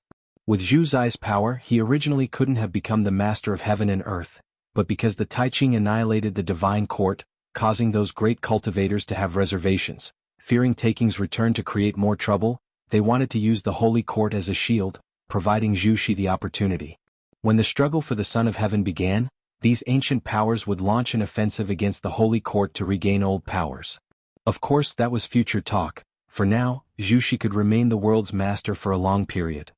Guan, while observing the outer heaven, continued painting, each stroke imbued with Tao intent, making everything in the painting appear vivid, with the plants and flowers seeming to sway in the wind, as if they genuinely existed. The blood prison great saint approached Guan with a fawning smile, saying, "Master, the talents from the 9-spirit continent are increasing. Many people are seeking us out. When do you think we can open the gates of Wuxia?" Guan replied nonchalantly, "Why? Do you also wish to take in disciples?" "Not me. In your mount, how can I take in disciples? It would mess up the generational hierarchy in the future, creating significant trouble. I just feel that Wuxia should expand, especially since the 9-spirit continent has developed a solid foundation over these years." The blood prison great saint laughed. The stronger Wuxia became, the more he would benefit. Thinking of numerous Wuxia disciples admiring him made him excited. He even had bigger ambitions. He aspired to become the sole mount of the celestial emperor. Guan said softly, "Once this gate is opened, it will be like a surging river that cannot be stopped. Master, why block it? If you're afraid of trouble, you can let an Xin and us manage it. If you're worried about the younger generations causing chaos, you can establish strict sect rules," the blood prison great saint asked, puzzled. He never considered that Guan was wary of the celestial court. In his heart, Guan was the strongest, and Wuxi's distance from the celestial court was unfathomable. Besides, there were many sects more powerful than Wuxia in the world, yet they hadn't faced divine retribution. Guan was also pondering over problems. Though he always said he didn't want to establish a force, in reality he continuously took steps towards it. Moreover, he couldn't always shield his disciples. It was time for them to stand on their own. Seeing Guan stay silent, the blood prison great saint stopped speaking and gazed at his painting. This painting, the blood prison great saint's eyes lit up. Though the painting depicted the scenery ahead, he saw the vast 3,000 great Tao within it. The rivers of Tao surged, ceaselessly flowing, like a kaleidoscope of myriad scenes before his eyes. Guan stopped his brush and handed the brush to the blood prison great saint. "You will finish the next part of the painting and then show it to me." Leaving these words behind, Guan turned and left, the blood prison great saint holding the brush, his eyes filled with anticipation. He immediately forgot about Wuxi's expansion, focusing solely on painting. Guan walked into the mountains and arrived at the other end of the human world. Human World Peak, heaven-defining peak. Sir, the novel Fire. Net website on Google to access chapters of novels early and in the highest quality. Over 3 million years had passed and he remained the peak master of heaven-defining peak. He hadn't intervened much in Human World Peak, and hence Human World Peak had not become a top major sect of the present age. The strongest of Human World Peak was merely at the free immortal realm. Fortunately, the peak master Yongyin Taoist monarch had no desire for supremacy, only wishing to consolidate the Taoist lineage. Precisely due to this ideology, time passed quickly for Human World Peak. Guan had just arrived when Yongyin Taoist monarch appeared in his courtyard. "Peak master, you've been waiting for me?" While picking medicinal herbs, Guan asked. Yongyin Taoist monarch couldn't catch his presence, but could perceive the movements within the courtyard. Of course, this was also because Guan wasn't deliberately hiding. He had countless ways to prevent Yongyin Taoist monarch from noticing his arrival. Yongyin Taoist monarch donned a white Taoist robe, exuding an immortal aura. His smile was kind and approachable. Within Human World Peak, he was deeply loved by the disciples, who all believed him to be a good person. "Indeed, I have encountered some confusion recently and wish to seek your guidance," Yongyin Taoist monarch said with a joyful smile. Guan returned once a month, and over time the two had become friends. At least that's what Yongyin Taoist monarch thought. Since knowing Guan, he had always found him mysterious, suspecting his cultivation was exceedingly high. By now he even thought Guan might be a Taoist collection free immortal, as even the free immortals in their sect couldn't detect Guan's movements. To him, a Taoist collection free immortal was an immense existence, although there were still the profound Yuan free immortal, heaven-encompassing free immortal in the world. As for the supporting Tao sword venerable, that was for him an unimaginable legend. Guan didn't stop his hands, casually asking, "What confusion would I be capable of resolving?" Yongyin Taoist monarch laughed, "It's about the primordial Tao Emperor. Didn't I mention before that I obtained an opportunity related to the primordial Tao Emperor? I intended to give it to you but you refused. I believe you are the primordial Tao Emperor, so your Tao practice is unfathomable, not concerned with the primordial Tao Emperor's opportunity." Guan didn't respond. The opportunity related to the primordial Tao Emperor wasn't given by him to Yongyin Taoist monarch. With the continuous emergence of primordial crystals across the 3,000 great worlds, the celestial spirit great world had them too, and Yongyin Taoist monarch had acquired one. One could say Yongyin Taoist monarch indeed had no small amount of fortune. "Alright, I haven't achieved the primordial Tao Emperor either, I just explored it earlier than you," Guan responded helplessly. Yongyin Taoist monarch smiled even more. "As expected, you are hidden in the human world peak, probably to better achieve enlightenment, right? If you find any errors, ads pop up, ads redirect, broken links, non-standard content, etc. Please let us know reports so we can fix it as soon as possible." Chapter 732, Xian Qi Primordial Immortal Realm Perfection. Regarding Yongyin Daojun's probing, Guan didn't deny it. He continued gathering medicinal herbs, and Yongyin Daojun wasn't in a hurry, following behind him, chatting about the recent affairs of Human World Peak. Although Guan never participated in Human World Peak's decisions, Yongyin Daojun liked to tell him these things, not with any special purpose, but just to deepen their relationship and have something to talk about. After Guan finished gathering the medicinal herbs, he followed Yongyin Daojun to his dojo. This lecture continued for 4 days. When Guan left, Yongyin Daojun was still in the state of reincarnation projection. This guy didn't bother to guard against him at all, making Guan shake his head and chuckle. Giving a lecture to Yongyin Daojun was just a small episode in Guan's life, hardly making any impact, but through Yongyin Daojun's opportunity, he could sense the development level of the primordial Tao Emperor. If there were no upheavals in the future, the primordial Tao Emperor would surely reach a level comparable to or even surpassing the Taoist Emperor. The stronger the primordial Tao Emperor's fortune, the more benefits it would bring to Guan as well. If the primordial Tao Emperor's fortune were destroyed, it wouldn't harm him a bit, but if he died and the primordial Tao Emperor's fortune remained, he could come back to life through the primordial Tao Emperor's fortune. This was similar to the Heavenly Court's fortune. For Guan, the next major event was to break through to the perfect realm of Xian Qi Primordial Immortal, and he was very much looking forward to it. Unknowingly, breaking through a minor realm has become as challenging as breaking through a major realm. Guan walked in the forest thinking this way. His understanding of the primordial Tao fruit was getting deeper and deeper, feeling the profundity of the great Tao. Although the Xian Qi Primordial Immortal still carried the name of an immortal, it had actually surpassed the essence of an immortal. Becoming an immortal was a process of comprehending the great Tao, while the Xian Qi Primordial Immortal itself was equivalent to the great Tao. So far, apart from the one in the Supreme Origin Forest and the mysterious bones buried in the desperate celestial tomb, he hadn't felt the aura of other Xian Qi Primordial Immortals.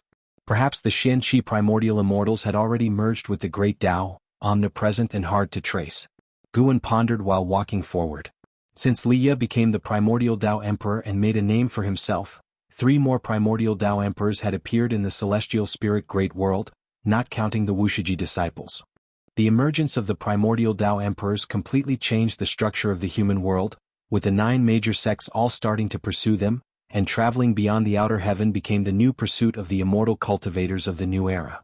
In the outer void, it was easier to comprehend the great Tao, which would help them seek greater opportunities. In the blink of an eye, another 1,000,000 years passed.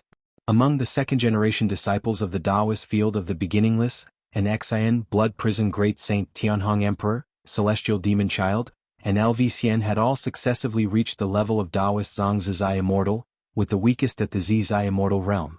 And the number of third-generation disciples kept growing, present in all realms. This year, just after the Spring Festival, Guan went for a breakthrough, and including the round trip, it consumed nearly 800 trillion years of lifespan, successfully reaching the perfection realm of Xian Qi Primordial Immortal. Upon reaching the perfection realm, Guan experienced a comprehensive improvement, far beyond his imagination regarding the gap between the late stage and the perfection. He felt that it was almost impossible for the late stage of the Xian Qi Primordial Immortal to defeat the perfection realm of the Xian Qi Primordial Immortal. Now, the celestial court was already within his sight.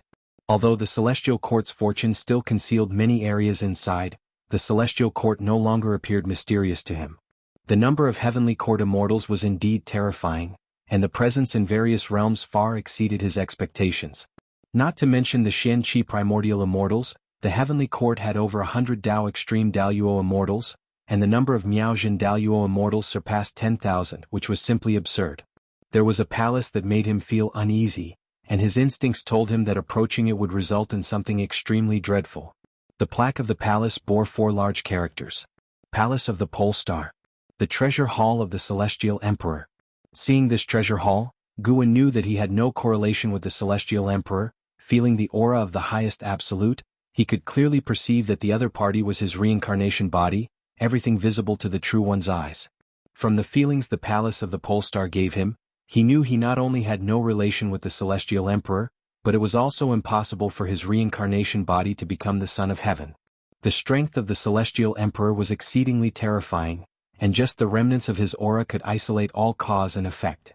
Guan could conclude that the Celestial Emperor's cultivation level far surpassed the Xian-Qi primordial immortal. Fortunately, the Celestial Emperor was not inside the Celestial Court. Although many areas of the Celestial Court were obscured by fortune, if the Celestial Emperor descended, it would be as dazzling as the midday sun, impossible to ignore. The aura of the Celestial Emperor inside the Palace of the Pole Star was already scalding enough. With the Celestial Emperor present, the hegemony of the Celestial Court could not be shaken. Thus, Guan felt that the struggle for the Son of Heaven was so laughable. The Son of Heaven could never replace the Celestial Emperor. Of course, the Sons of Heaven might be vying for the Celestial Emperor's favor. Absolute invincibility and eternal life? What kind of mindset would such an existence have after experiencing all changes? How did he view the 3,000 great worlds and the 3,000 great Tao? Guan was full of curiosity about the Celestial Emperor's perspective. With this curiosity, he arrived at a lake within the Taoist field of the beginningless, where he liked to fish. Just as he sat down on his usual stone chair, a figure descended from the sky, landing behind him and respectfully saluted him. It was none other than Tianhong Emperor. Tianhong Emperor had fully awakened his immortal god memory, his previous identity being Tianhong Star Lord, having no relation with Tai Immortal Monarch, but related to Profound Star Immortal Monarch who previously wanted to preach. Profound Star Immortal Monarch was very clever. After his failure, he did not appear again and has not been involved in the Celestial Spirit Great World since. Master, now that I have fully awakened my immortal god identity, the Heavenly Court's fortune will soon return, and I fear I cannot stay in the Taoist field of the beginningless any longer. Tianhong Emperor said with a worried expression. Once the Heavenly Court's fortune infiltrated, the Taoist field of the beginningless would be entirely exposed to the Heavenly Court. He knew his master wouldn't allow anyone to pry into the dojo, not even the Heavenly Court immortals. S.E. the Novelier. N.T. website on Google to access chapters of novels early and in the highest quality. Rather than being expelled by his master, he decided it would be better to leave voluntarily. Over the years of cultivating in the Taoist field of the beginningless, he gained much, and even recalling with his identity of Tianhong Star Lord, it was a great opportunity, so he was full of gratitude to Guan. When you return, I don't expect you to show mercy to all living beings, but do not harm them either. Immortal gods need the worship of all living beings. Having received such incense offerings, they ought to protect them. Guan faced away from Tianhong Emperor, speaking leisurely. Over the years, Tai Immortal Monarch and the 72 Immortals of Jindong had been widely disseminating opportunities, also seeking the incense offerings of the mortal spirits, resulting in many divine statues and temples of theirs appearing in the human world. Tianhong Emperor replied, I will definitely remember. No matter how much time passes, you will always be my master. He wasn't arrogant because of his immortal god status, for his master was more formidable than all the immortal gods he knew. Perhaps only the legendary celestial Tao Venerable could compare to his master. Go. Guan didn't say much more. They were not mortals. Even in case of eternal goodbye, there was no need for many words. Some bonds could be felt even without words. If you find any errors, ads pop up, ads redirect, broken links, non-standard content, etc., please let us know reports so we can fix it as soon as possible. Chapter 733. The unfathomable Wuxia Emperor Tianhong's departure caused quite a stir within Wuxia. After all, he was the only one who could compete with an Xian and the Blood Prison Great Saint. Not even LV Xian could surpass him. Guan did not hide his true origin either.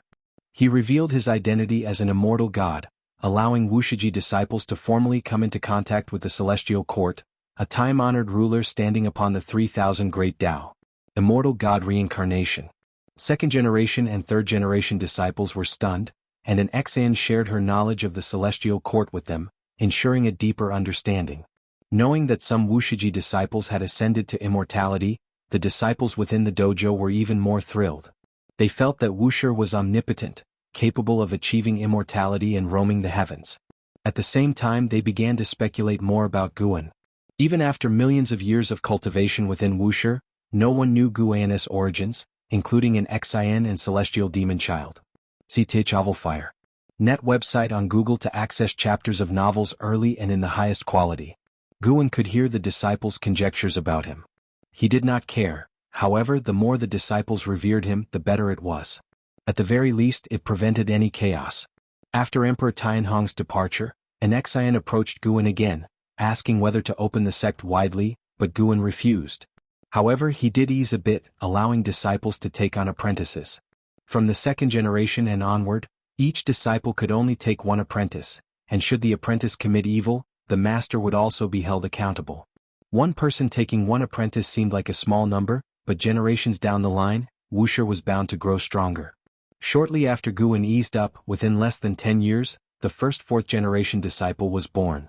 Guan was indifferent to the fourth-generation disciples and did not visit them in person. He prepared to hand over the major responsibilities to an Xian, preferring not to bother with trivial matters. An Xian did not monopolize authority. Instead, she let her eldest disciple, Nzizai, manage many affairs. Nzizai often sighed, bearing the name Zizai, free, yet he did not feel free. Of course, he was merely expressing himself. He was quite satisfied with his current life, having found his own worth. Wuxia was gradually becoming stronger, and the world's various sects were doing the same. Observing the sects gave insight into the entire world, as the celestial spirit great world was also rapidly developing. With the assistance of immortal gods and guidance from primordial Tao Emperor, the great thousand-world celestial fortunes naturally soared. 30,000 years passed. Compared to the rapidly changing outside world, the transformations within nine-spirit continent were not as swift. On this day, early in the morning, two figures passed through layers of mist, entering nine-spirit continent. They were Liya and Li Xianyu. Liya was still dressed in black, his long hair tied behind him, with two strands framing his face. The gentle breeze caused his robe to flutter constantly, yet his stance remained as unyielding as a mountain. Li Xianyu's aura, though not as dominant as his master's, exuded the demeanor of a great power. Compared to his last visit, he now bore the aura of hardships, suggesting he had endured more trials than Liya. Such dense spiritual energy far surpassing before. Looking across the world, not even the grotto heavens of the nine major sects can match this, Liya remarked, feeling a bit nervous at the thought of meeting Guan soon. Li Xianyu nodded, about to respond when a brilliant light swiftly approached from the horizon. As the light dispersed, two figures appeared. It was an Xian and Li Xuanyu. "Sister!" Liya exclaimed in joy. He had worried about Li Xuanyu, but seeing her here eased his mind considerably. He instantly noticed that Li Xuanyu had also achieved the status of free immortal, making him marvel at the remarkable fortunes of junior brother Gus Dojo. The Li family produced two free immortals, enough to soar to great heights. Yet, both of these free immortals were not in the Taizong dynasty. Li Xuanyu was equally delighted to see Liya and immediately approached him. Liya did not act impolitely. He first greeted an Xian and introduced his apprentice. "Your apprentice is quite remarkable, having already reached the cultivation level of free immortal," Li Xuanyu praised as she examined Li Xianyu. An Xian was not surprised. She had sensed it when Li Xianyu last visited. At that time he had already achieved free immortal status. Li Xianyu's cultivation speed was undoubtedly top tier, causing an Xian to suspect that he had received guidance from their master.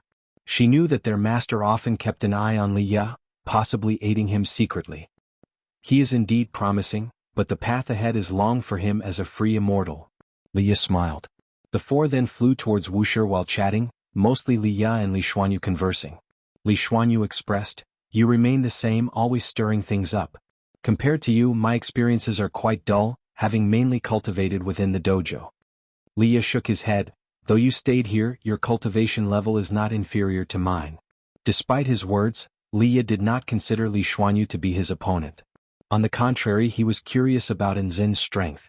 In his perception, Enzin's cultivation was unfathomable, with her gaze making him feel uneasy. He suspected that an Xian had surpassed the free immortal level. If that were true, it would be extraordinary. An Xian as his junior had surpassed him. Back in Supreme Sect, apart from being Guan's disciple, an Xian was nothing remarkable in his eyes. Who would have thought that, from Supreme Sect, an Xian could reach this level? As they flew, passing through the cities, Leah was amazed by the spiritual aura of the beings along the way. All the beings here were engaging in immortal cultivation, and their levels were substantial. Nearly every city contained individuals surpassing celestial and earthly immortals, a foundation unmatched by the 9 major sections. Li Xianyu also marveled silently. Compared to his last visit, the continent had transformed significantly, even giving him the illusion that this was the real center of the celestial spirit great world. When the master-apprentice duo saw the cloud-enwrapped Wanjie Gate, they were even more astounded. Li Xianyu had seen it before but from a distance. Being closer allowed him to truly feel Wanjie Gate's vast aura, inspiring a sense of reverence. An Xian noticed Li Ya's astonishment and explained the origins and uses of Wanjie Gate. After understanding, Liya was even more impressed with junior brother Gu's Dao practice. Just how strong was junior brother Gu? He realized that the higher his own cultivation level, the greater the gap became between him and junior brother Gu. He did not feel disheartened because he knew it's not that his strength didn't grow fast enough, but the original gap was huge. Now he could see it more clearly. The four did not pause, and amidst Li Ya's continuous marveling, they finally reached the core dojo of Wuxia. He could sense an invisible, immense barrier separating the outside world. Stepping inside, the overwhelming Dao intent flooded towards him, filling him with an exhilarated sensation. "Leah, you rascal, you're still alive?" A cheerful laugh rang out. Leah turned to see a middle-aged man standing under a tree in the forest below, gazing up at them. Supreme Sect Zuijian. He was here too. Leah was once again shocked because Zuijian had also reached Zizai Immortal Realm. If you find any errors, ads pop up, ads redirect, broken links, non-standard content, etc., please let us know reports so we can fix it as soon as possible. Chapter 734. Divine Origin Immortal Palace. Liya and Zuijian could not remember how many years had passed since their last meeting, only that it seemed like a distant memory. Their unexpected reunion in a foreign land, separated by millions of years, filled them both with deep emotions. An Xian stopped, allowing the two to reminisce. Zuijian, seeing the current Liya, was very pleased. He recalled that more than 4 million years ago, Liya was just an ordinary disciple of the Supreme Sect. At that time, An Hao and Wu Ju were the talents overshadowing him. Who would have thought that over 4 million years later, An Hao and Wu Ju had vanished without a trace, while Liya had become the #1 sword cultivator in the world. As a sword cultivator himself, Zuijian naturally paid close attention to such a title. During their conversation, he could sense the vast sword intent contained within Liya, which secretly startled him. How did this kid cultivate? He came to Wuxia, bathing daily in the Dao intent of the supporting Dao sword venerable, achieving his current accomplishments. But compared to Liya, he felt that his own sword Dao was insignificant. Little did he know, Liya was equally shocked. He understood how Zuijian could reach the free immortal realm, but how could he also be so formidable in sword Dao? As they continued to talk, their excitement began to wane. An Xian, Li Xuanyu, and Li Xianyu could clearly sense the change in their mood, creating a subtle atmosphere. Eventually, an Xian took the initiative to speak, saying that Liya still had to see his master, and bid farewell to Zuijian. Watching the four of them leave, Zuijian sighed, "How truly fortunate they are." He had knelt for many years on the heaven-repairing platform of the Supreme Sect to gain his current opportunity, while Liya's destiny changed the moment he stumbled upon Medicine Valley, where the supporting Dao sword venerable lay in wait. How could he not be envious? He remembered that in those days, Liya wasn't even the most outstanding in the Li family, let alone in the Supreme Sect. Zuijian then thought of his son, Zuolin. Initially, Zuolin had a good relationship with Guan, but over the years they had gradually drifted apart. Elsewhere, Li Xianyu flew to Liya's side and asked curiously, "Master, do you bear a grudge against him?" Liya gave him a sideways glance and said, "How could there be a grudge? I grew up with his son." Sigh. The Dao heart is still not stable enough. Even this could upset me? Liya despised himself in his heart. How could he belittle others, especially his old acquaintance? If it were junior brother Gu, he certainly wouldn't react this way. With this thought, Li Ya's eyes regained their usual indifference. He decided that once he returned, he would cultivate his Dao heart anew. Li Xianyu, unaware of his master's thoughts, continued to ask about Zui Yijian's identity. Li Ya didn't hide anything and recounted the past between Zui Yijian and Gu, and knowing that Zui Yijian had impressed Master Gu through years of persistence, Li Xianyu couldn't help but marvel at how fortunate both he and Li Ya were. Master, junior brother Gu really holds you in high regard. I'm even tempted to join the Wuxia sect now. Li Xianyu's words didn't anger Li Ya. He knew the kid was intentionally teasing him. Of course, if Li Xianyu could join the Wuxia sect, he would be happy as his master. But Wuxia isn't a place he could decide on his own, nor does he have the face to ask Guan, considering how much he owes him. Soon after, the four of them descended onto the peak where Guan resided. An Xan and Li Xuanyu signaled for them to enter the courtyard, then the two women disappeared. Li Ya gazed at the courtyard gate, not daring to pry with his divine sense. To his surprise, he felt a bit nervous. However, with Li Xianyu watching him, he had to maintain the demeanor of a master. He straightened his back and walked towards the courtyard gate. Li Xianyu, watching his back, found it amusing. Who would have thought Master could get so nervous? Could Master Gu really be his junior brother? It felt more like he was his master's master. As Li Xianyu thought, he followed behind Li Ya, suddenly feeling that his master's meeting with his junior brother would be interesting. Entering the courtyard, Li Ya saw a large cauldron and a slender figure meditating in front of it. The figure's back looked familiar, as if he had seen it somewhere before. He didn't think much of it. Seeing old acquaintances in Guan's dojo was quite normal. CTH Nellfire. NT website on Google to access chapters of novels early and in the highest quality. His eyes shifted to a figure under a big tree in the courtyard. That person was lying on a long chair reading a book, a posture that left him dazed. He recalled how, over 4 million years ago in Profound Valley, Guan also enjoyed lying down to read.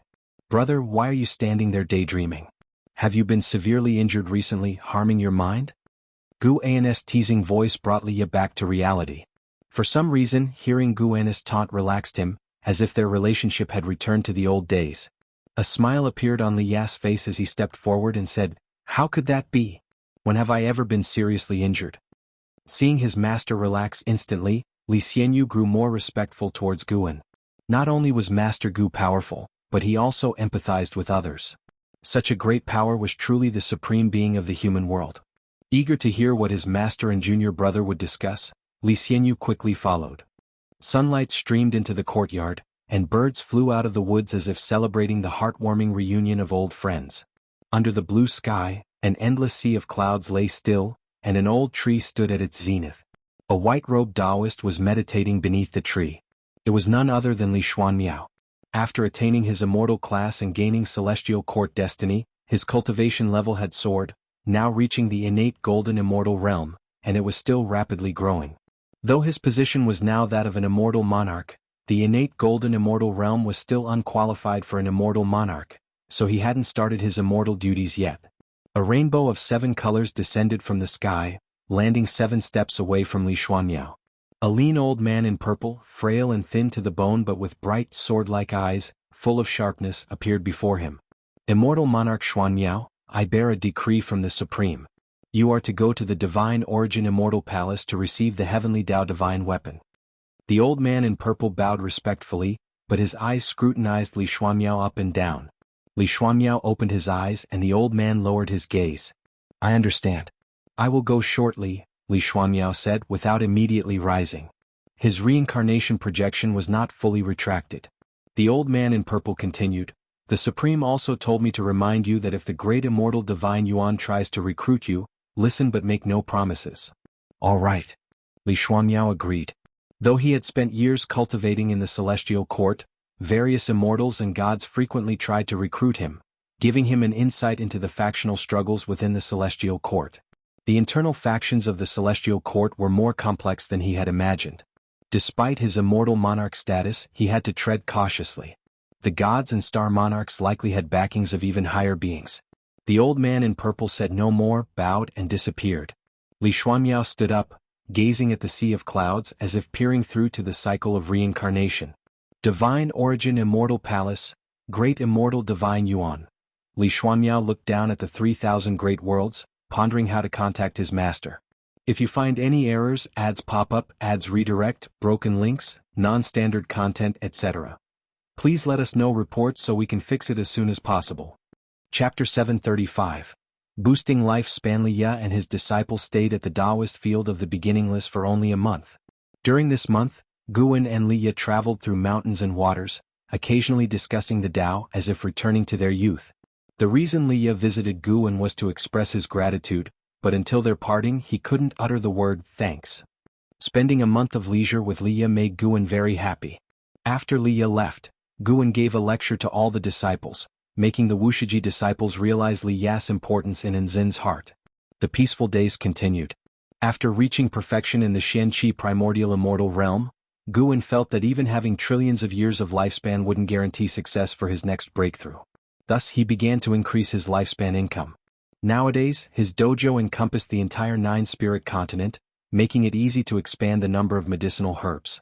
With the help of the ghost mother of ephemera, Guan could relax and simply enjoy the results.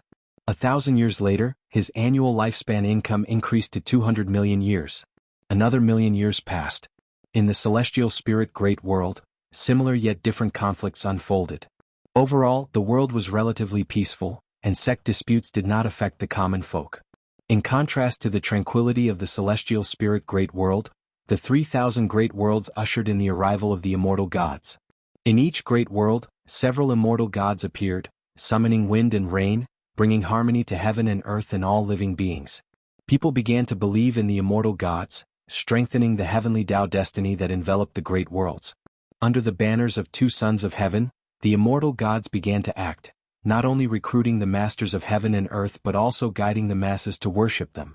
Meanwhile, they portrayed the opposing son of heaven and immortal gods as evil, depicting the future battle of sons of heaven as a catastrophic event for the 3,000 great worlds, a battle between good and evil. Guan stayed within the celestial spirit great world, watching the actions of those immortal gods, feeling that the celestial court was nothing special. The celestial court was powerful enough, but its order and conduct did not match the name of the immortal gods. The disparity between immortal gods and mortal spirits was vast. Mortal spirits could not see the actions of immortal gods. A single word from an immortal god would become an ancient legend that would linger in the world for thousands, even tens of thousands of years. Mortal spirits could not guess that these myths were all conspiracies, and generational beliefs caused the 3,000 great worlds to split into 2, mutually hostile. It was just past noon at the Taoist field of the beginningless. 2 figures descended from the sky, landing on 2 adjacent mountain peaks. They were the blood prison great saint and Sin. Guan and an Xen stood in the mountain ravine looking up at them. The 2 had just flown out of the barrier established by Guan, and the result of the battle was decided. Sin was not a match for the blood prison great saint, but he succeeded in wounding him, surprising the blood prison great saint. "You brat!" The blood prison great saint widened his eyes, looking at Sin on the opposite mountain peak, unable to calm his emotions. Though Sin still looked like a young man, he already possessed the demeanor of the Emperor of Eternal Life, with steadfast arrogance and a spirited smile full of vigor. "Blood prison great saint, our gap has shortened again." CTH Novel Fire. Net website on Google to access chapters of novels early and in the highest quality. Sin said loudly, his voice resonating through heaven and earth. The blood prison great saint, irritated, said, "Brat, if you want to defeat me, you still need more cultivation. I wasn't serious just now." "Is that so? I don't believe it. I think you were already anxious." "Humph, that's my fighting style." The 2 began to argue, neither yielding. By the small river in the ravine, Guan and an Xen watched them bicker, smiles on their faces. Little junior brother's talent is truly frightening, it seems even greater than Tianhao and Emperor Tianhong. "Master, what is his background?" an Xen curious asked. Because Sin was always taught by Guan, others thought his rapid cultivation was reasonable. But she knew differently, as she was also tutored by Guan and deeply understood Sin's extraordinary nature. This boy wasn't simply growing in cultivation level. His body was already molding the great Tao, becoming stronger continuously. An Xen sensed a terrifying cause and effect within him, a mystery even the immortal emperors I couldn't see through. "He comes from the desperate celestial tomb, a place outside the great Tao." Guan briefly explained Sin's background. He valued an Xen highly, so since she wanted to know, he wouldn't refuse. An Xen was his successor. Someday she would become the master of the beginningless, and he could roam freely across the heavens. After hearing this, Anaxian felt a deep sympathy for Sin's past but did not show much change in expression. Though Master didn't explain in detail Sin's identity, she did not press further. Sin looked young, but having stayed in the desperate celestial tomb for so long, he endured lonely years far beyond their imagination. Given that Sin lived for so long, his current rapid growth was understandable. Perhaps in those endless years, Sin had been accumulating, now finally ready to erupt with power. The conversation between the master and disciple did not reach the ears of the blood prison great saint and Sin. When the two descended, Guan and Anaxian stopped talking. "Master, do you think he was anxious just now?" Sin approached Guan, frowning. Guan patted his head and smiled. "Victory is victory, defeat is defeat. Why worry about how much effort the other put in? Continually cultivate and one day you will win." Sin agreed, smiling broadly, and did not dwell on the issue. The blood prison great saint felt displeased. He didn't want to lose. But since the words came from Guan, he didn't dare refute and remained silently disgruntled. "Sin, you are now a free immortal, capable enough in cultivation. Do you want to venture out and train for a while?" Guan looked at Sin, smiling. Seeing Master truly pampering Sin, perhaps even more so than herself, Anaxian thought Sin's background was indeed not simple. No matter how she looked, Sin's brows and eyes seemed somewhat similar to Master's. Though she had such suspicions, she dared not point them out. Sin being suppressed in the desperate celestial tomb for so many years indicated that Master might have encountered dreadful events in the past, making it impossible to protect his son. Guan, catching in Sin's inner thoughts, found them amusing. She guessed correctly. "Yes, can I?" Sin nodded excitedly. Guan looked at the blood prison great saint and said, "You accompany him to train for a millennium. No matter what he does, do not intervene. Just follow him, letting him experience and judge for himself." "Me?" The blood prison great saint widened his eyes, unwilling. Seeing his reluctance, Sin immediately said, "Master, just him." Gritting his teeth, the blood prison great saint found the boy increasingly difficult to deal with. "You both may go." Guan shook his head with a smile and then turned away. Watching him, Anaxian said meaningfully, "This is not just a test for little junior brother. Perhaps it's also a test for you." "A test?" Hearing this, the blood prison great saint immediately felt invigorated. He loved the master's tests, knowing benefits would follow if completed. His previous experience on the path of the great Tao had fruitful outcomes, not only forging numerous friendships and brotherhoods but also becoming the first primordial Tao emperor in the Taoist field of the beginningless, aside from the master. Anaxian turned and followed Guan's footsteps. After their figures disappeared into the forest, the blood prison great saint looked at Sin, smiling meaningfully. "Brat, in the human world, while I won't interfere, I will report everything you do to the master. If you find any errors, ads pop up, ads redirect, broken links, non-standard content, etc. Please let us know reports so we can fix it as soon as possible." Chapter 736. The Way of the Immortal Official. The blood prison great saint and Sin have been gone for a millennium, traveling in the human world. Time passes slowly, but for the disciples in the dojo, it seems like they were only gone for a day. During his travels in the human world, Sin broadened his understanding. He encountered all sorts of things, saved lives, was deceived and even killed people. He also had conflicts with major sections. However, all grudges disappeared when he returned to the Taoist field of the beginningless, because no one could forcefully charge against Sin. These experiences made him grow a lot, and he began to contemplate what kind of person he wanted to become. The blood prison great saint followed Sin, saying he wouldn't interfere, but when faced with the siege of major sects, he couldn't stand by and took action. This also eased his relationship with Sin. Those two quieted down, but among the third-generation disciples, a fearless one emerged. Guan didn't feel annoyed but found it interesting. After all, he wouldn't teach the third-generation disciples or the fourth-generation disciples. Watching their antics had its own charm. 30,000 years later, the celestial spirit great world welcomed an unexpected guest. In the depths of the cosmos, at the world gate, the celestial spirit god awaited the visitors. The world gate emitted brilliant light, as bright as the sun. From the intense light within the gate, a figure slowly walked out. Feeling the other's celestial Tao destiny, the celestial spirit god raised his hand in salute and said, "The celestial spirit god greets the immortal monarch. May I know why the immortal monarch has come?" "I am Yin Shen, immortal monarch. I've come for the grand cause of the Shenyuan human venerable, the son of heaven. I've also come to seek immortal fate for the living beings of this realm." A voice came from the intense light, with a tone that was indifferent yet filled with undeniable pride. As the voice fell, a man in black robes stepped out from the intense light. He was tall and imposing, with 2 purple pythons coiled around his waist. The python heads wrapped around his back, raised high above his head like 2 colorful ribbons fluttering behind him. Hearing Yin Xian Immortal Monarch's words, the celestial spirit god's expression remained unchanged. He replied, "The celestial spirit great world does not wish to meddle in the contention for the Son of Heaven. If it were before, he would have hesitated. But now, with Guan supporting him and Guan's disciple in the immortal class, what did he have to fear? Whether inside or outside the celestial court, he possessed confidence." Yin Xian Immortal Monarch's gaze fell upon the celestial spirit god, as if trying to see through him. The celestial spirit god fearlessly met his gaze.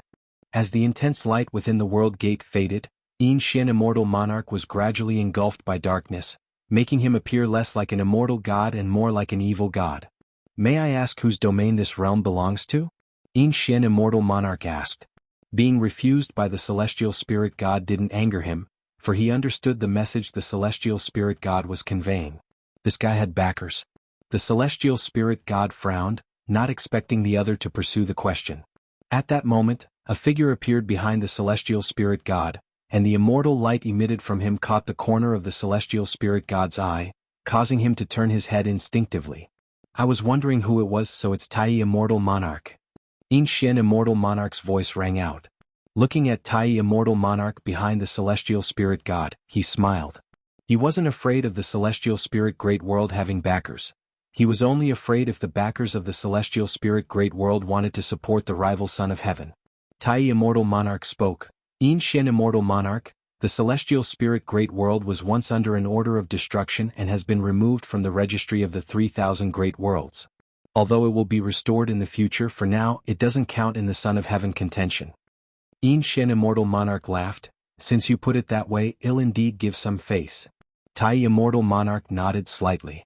The celestial spirit god silently stepped aside, not obstructing the view of the 2 immortal monarchs. See Tage Ovalfire. At website on Google to access chapters of novels early and in the highest quality. Yin Xian Immortal Monarch and Tai Immortal Monarch were clearly acquainted. However, the atmosphere between them was somewhat tense, making the celestial spirit god feel a sense of impending conflict. "What's this? Does Yin Xian Immortal Monarch have further teachings to impart, or does the human venerable have additional instructions?" Tai Immortal Monarch asked as he took a step forward, his aura bursting forth, causing the celestial spirit god's expression to change. Yin Xian Immortal Monarch laughed. "No, I was just curious. It said that the Son of Heaven descended to this great world. I wonder if it's true or false." "If it's true, do you want to investigate the Son of Heaven?" Tai Immortal Monarch pressed, his attitude arrogant and domineering. "How could I dare? Forget it, consider it my intrusion." Yin Xian Immortal Monarch shook his head, smiling, then turned and walked towards the world gate. His celestial Tao destiny activated the Tao intent within the world gate, causing a burst of heavenly Tao light to erupt, once again illuminating the cosmos. Tai Immortal Monarch and the celestial spirit god watched him walk into the world gate. Only when his presence completely disappeared did they look at each other. The celestial spirit god hesitated to speak. Tai Immortal Monarch's expression became calm. He said, "If we don't act strong, he would surely return. Only by showing no fear of the Son of Heaven can the Son of Heaven behind him have apprehensions. After all, right now, the Son of Heaven's opponent is another Son of Heaven. We cannot afford internal conflicts." The celestial spirit god found this reasonable and stopped asking questions. Tai Immortal Monarch turned and left, leaving behind a parting remark, "More immortal gods will descend to the lower realm. Be prepared." Before his words completely faded, Tai Immortal Monarch disappeared. The celestial spirit god wasn't worried. Instead, he thought that this guy was better at dealing with situations. No wonder he became an immortal monarch. Even the path of an immortal official requires talent. The celestial spirit god lamented in his heart, then shook his head and walked towards his meditation spot. Far away in the Taoist field of the beginningless, Guan was very pleased with Tai Immortal Monarch's attitude. He didn't need to instruct him. He already knew how to handle things. Neat, smart. As for Xinyuan human venerable behind Yin Xian Immortal Monarch, Guan wasn't concerned, just a Miao Jin Daluo immortal. "Ancestor, how do you see my sword intent?" Shengguansiener, standing in front of Guan, asked. She held a wooden sword, its blade imbued with sword intent. Guan was sitting on the steps carving a wooden statue and casually replied, "Not bad. Ancestor, could you be more attentive? No matter what I show you, you always say not bad, but I can never rank in the top 3 among the third-generation disciples." Shengguansiener pouted, her tone aggrieved and dissatisfied. Guan actually liked her attitude. The other third-generation disciples were too respectful and even reserved around him. Only Shengguansiener dared to show some emotions in front of him. Shengguansiener was very smart and knew her limits. Every word she said was rehearsed in her mind. Guan could hear her inner thoughts and didn't think she was hypocritical or pretentious. As long as she didn't harm others, what was wrong with using clever means to get closer? How about you go out to train like Sin? Guan looked up at her and smiled. Shengguansiener immediately shook her head and said, "I won't go out. I have no enemies or family outside, so why go out? Going out isn't that easy to return." Shengguansiener thought to herself, not everyone could be like Sin and the blood prison great saint, and there were too many entanglements in the red dust. She was afraid of getting caught up in them. Rather than forming unnecessary karmic ties outside, she preferred to stay and focus on cultivating. Her goal was to become a powerful being like her ancestor, not to get married and start a family, and certainly not to form unnecessary relationships with karmic repercussions. If you find any errors, ads pop up, ads redirect, broken links, non-standard content, etc., please let us know reports so we can fix it as soon as possible. Chapter 737, Great Tao Cause and Effect, Retribution for Evil. Guan listened to Shengguansiener's mental activity and found it amusing. What rumors were spreading in private? Those disciples who went out and never returned were not turned away by Guan. "Go ask your teachers. You're not qualified for me to teach you yet." Guan replied, then continued carving the wooden statue in his hand. Shengguansiener widened her eyes, wanting to say something but ultimately held back. "It seems my sword skills are still inadequate, not yet seen by the ancestor." Thinking this way, Shengguansiener felt she had gotten an answer. She demonstrated in front of Guan just to see how her achievements stood. Since they were lacking, she would continue to practice. At least now she had more motivation to gain sword enlightenment. Once she figured it out, Shengguansiener became invigorated, her whole demeanor returning to her usual lively state. After saying a few words, she hurriedly left. Guan's lips curved upwards as he continued to carve the wooden statue. Over the long years, he had many hobbies, and those he persisted in, he integrated into his cultivation practices. Like the wooden figure in his hand now, which seemed ordinary but contained profound mysteries. He wanted to turn these figures into a powerful combat force. The number he had stored was already considerable, though his cultivation realm was still insufficient. After Shengguansiener left, no one else came to disturb Guan. Until dusk, Shenzhen, who was meditating in front of the artifact refining cauldron, opened her eyes. She looked at Guan, who was admiring the wooden figure in his hand, and said, "Guan, I saw someone who is inexplicably directed by karma to rescue her." After hearing this, Guan looked at her and asked, "Who is it?" While speaking, he followed Shenzhen's karma, and what he saw and heard made his heart a little excited. Finally found her. It's a woman meditating in the dark. That darkness. I can't describe, it's very oppressive. Shenzhen took a deep breath and said seriously. Guan stood up, putting the wooden figure into his chest pocket. He looked at Shenzhen and asked, "Do you want to go take a look?" SAR the Novel Fire, net website on Google to access chapters of novels early and in the highest quality. Shenzhen, after hearing this, didn't immediately agree but hesitated and asked, "Would it be dangerous? Am I being manipulated by some powerful entity to draw you in?" After comprehending the Tao for millions of years, although she didn't practice chi absorption cultivation much, her enlightenment period was the longest. After achieving primordial Tao Emperor, she had the most reincarnation projections in the dojo, more than an XIN. Though an XN never said it, Guan knew she already considered Shenzhen her greatest future adversary for the Magic Battle Conference.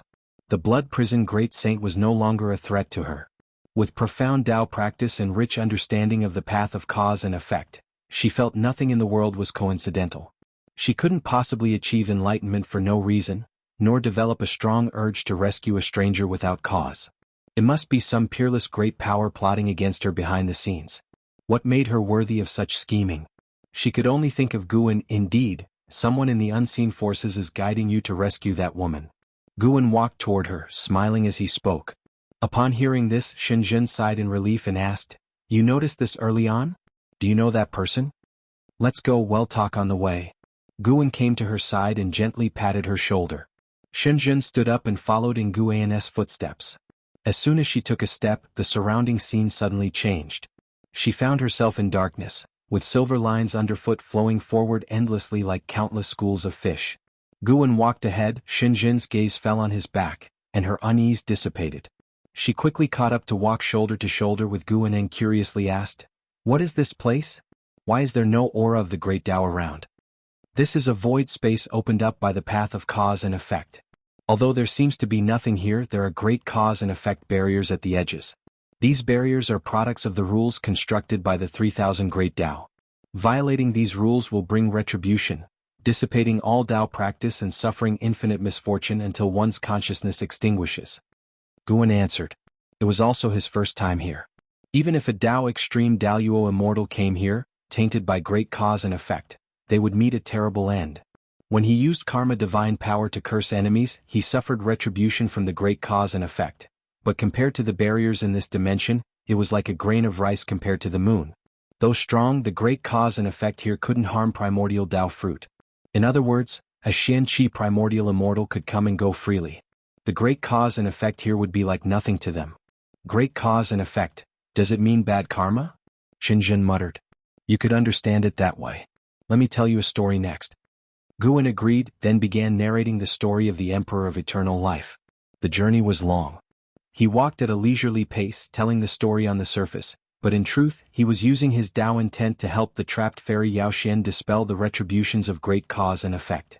Fairy Yaoxian was entangled by great cause and effect, her consciousness sinking into a boundless abyss, constantly experiencing her worst fears, already breaking down. She hadn't entirely lost consciousness due to the Emperor's destiny protection. One had to admit, the Taoist Emperor truly was a marvelous creation, able to contend against the great Tao. For the immortal realm, Fairy Yaoxian's great cause and effect couldn't be dispelled, and the Emperor of Eternal Life was helpless. But for Guan now, he could resolve the retribution of her great cause and effect. At first, Shenzhen wasn't very interested, listening while experiencing this unfamiliar and unknown cosmos. But soon she got captivated by the story of the Emperor of Eternal Life. Born into misery, orphaned, shouldering vengeance while cultivating, meeting a beloved but having to part, roaming across realms with an obsession but not saving the beloved before being hunted by immortal gods. Shenzhen always had a habit of writing, but she too got absorbed in the life story of the Emperor of Eternal Life, her emotions swaying along. Mysteriously she seemed to empathize with him. The Emperor of Eternal Life sacrificed himself in the great cause and effect steel, trying to use the most perfect creation of the path of cause and effect to search for Fairy Yaoxian. As Guan spoke to this point he stopped, his gaze shifting to Shenzhen. Shenzhen understood. She asked, "The woman I saw is Fairy Yaoxian, and the karma that led me to save her is the Emperor of Eternal Life's obsession?" Guan answered, "That's right. Once Fairy Yaoxian is saved, this karma will be over and you won't be affected anymore." Shenzhen frowned and said, "But why did the Emperor of Eternal Life choose me? Do I have some connection to Fairy Yaoxian? Am I her descendant?" "No, you are not. But sins are." "Am not? Then why me?" Shenzhen couldn't figure it out. Suddenly she thought of something, her eyes widened and she asked in amazement, "Could it be you are the descendant of the Emperor of Eternal Life? No, what is your relationship with him? Are you his reincarnation?" The thought that Guan could be the Emperor of Eternal Life made Shenzhen's feelings complicated and inexplicable. Guan shook his head with a smile. He has already died in the great cause and effect steel without a chance for reincarnation. I just knew him. That was true. The Emperor of Eternal Life had not reincarnated. Rather, he was Guan's reincarnation body. If you find any errors, ads pop up, ads redirect, broken links, non-standard content, etc., please let us know reports so we can fix it as soon as possible. Chapter 738, Exile Realm. Upon hearing that Guan was not the reincarnation of the Emperor of Eternal Life, Shenzhen couldn't help but breathe a sigh of relief. Although Guan already had several women, the thought of Guan having had a memorable and reincarnated romance with a certain woman still made her a little uneasy. Guan could hear her thoughts and found it amusing. He had no intention of rekindling his past with Fairy Yaoxian. He too felt uneasy about it. He just needed to save Fairy Yaoxian and fulfill the Emperor of Eternal Life's obsession. As for what happens to Fairy Yaoxian afterward, that would be up to her. Shenzhen asked a few more questions. She was full of curiosity about the Emperor of Eternal Life. His experiences sounded even more legendary than in Hao's, and she had also heard many names of cosmic planes and great beings in the stories, giving her a sense of touching the pinnacle of the great Tao. Guan, satisfying her curiosity, did not slow his pace. Though he seemed to be walking leisurely, each step took him a significant distance. However, this universe was too vast, far beyond comparison to the celestial spirit great world. After Guan dealt with all of Shenzhen's questions and saw her fall silent, he quickened his pace. Shenzhen looked up and saw a purple lotus blooming in the darkness ahead, emitting circles of purple light, beautiful and yet exuding a dangerous aura. When she saw the purple lotus, she barely had time to think before it suddenly appeared in front of her. Before she could react, Guan waved his sleeve, and a fierce wind arose at his feet, dispersing the purple lotus at once, revealing a figure. It was a woman in a white dress, sitting cross-legged with an upright, sacred posture, resembling an ancient female immortal, exuding an aura of desolation. Her delicate face, skin like white jade and slightly furrowed brows stood out. What an extraordinary female immortal. No matter how many reincarnations Shenzhen had projected into, seeing countless daughters of heaven, she was still astounded by Fairy Yaxuan's appearance and demeanor. What's wrong with her? Is she still alive? Shenzhen asked cautiously, standing beside Guan, not daring to act rashly, afraid to disturb Fairy Yaoxian. Guan replied, "She's all right now, but her consciousness needs time to recover." "I see," Shenzhen responded, yet she didn't understand what Guan had done. Did he save Fairy Yaoxian with just a wave of his hand? She watched Fairy Yaoxian silently, feeling her profound aura, her cultivation level unfathomable. So strong. Stronger than anyone she had ever seen, of course, except for Guan. Guan never revealed his aura. At first glance he seemed like an ordinary person, but anyone who dared to challenge him would face his unrivaled power. The two fell silent, letting the void fall into complete stillness. After a long while, Shenzhen saw Fairy Yaxuan's eyelids tremble slightly, making her nervous. The main character of Guan's story was the Emperor of Eternal Life. She knew little about Fairy Yaxuan's personality, but from the story this Fairy Yaoxian seemed extraordinary, a formidable presence on the path of the Great Tao. Of course, what she feared more was knowing the relationship between Fairy Yaoxian and Guan. Did they come to rescue Fairy Yaoxian just because of their acquaintance with the Emperor of Eternal Life? That sounded too far-fetched. This was not the right place, and how terrifying was the path of cause and effect. Fairy Yaoxian slowly opened her eyes, and the first thing she saw was Guan and Shenzhen. She could see Shenzhen's face clearly, but Guan's face appeared blurry to her, only his outfit was distinct. Her eyes were empty, devoid of emotion, like a deep well, making Shenzhen's heart quiver. She did not speak, just quietly watched Guan and Shenzhen.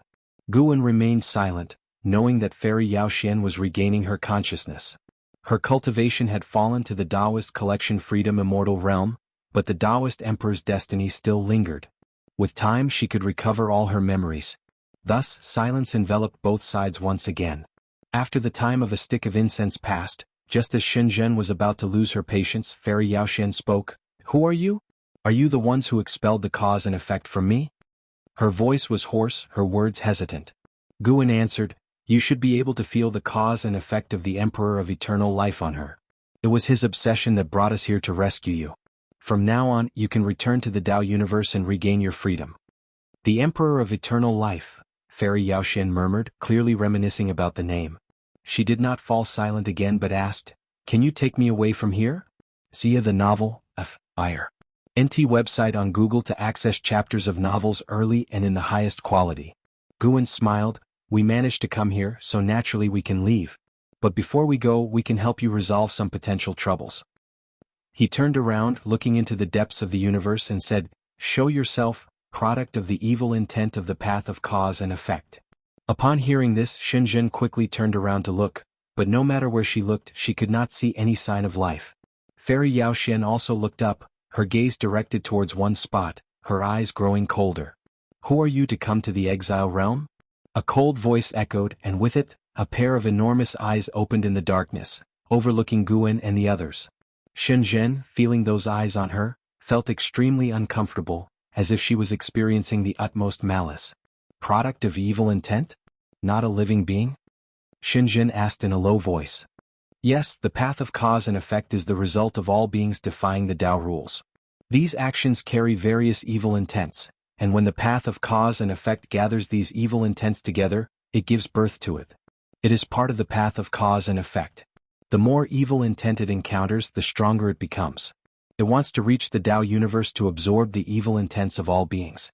But it is bound by the path of cause and effect and cannot find the Tao universe. It can only sense that far away there is the evil intent it desires, so Fairy Yaoxian became its hope. If we leave directly, it will attach itself to Fairy Yaoxian. Guan introduced the origin of the mysterious giant eyes, his explanation making those eyes narrow in malice.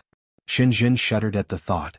If such an existence were brought to the 3,000 great worlds, wouldn't it cause a disaster?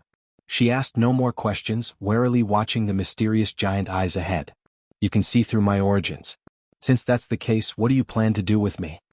The cold voice sounded again, filled with apprehension and unwillingness.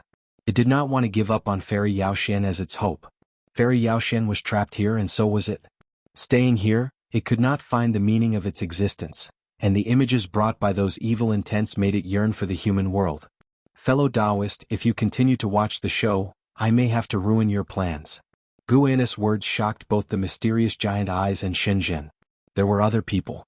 The mysterious giant eyes shifted rapidly, seemingly trying to locate the person's position. If you find any errors, ads pop up, ads redirect, broken links, non-standard content, etc.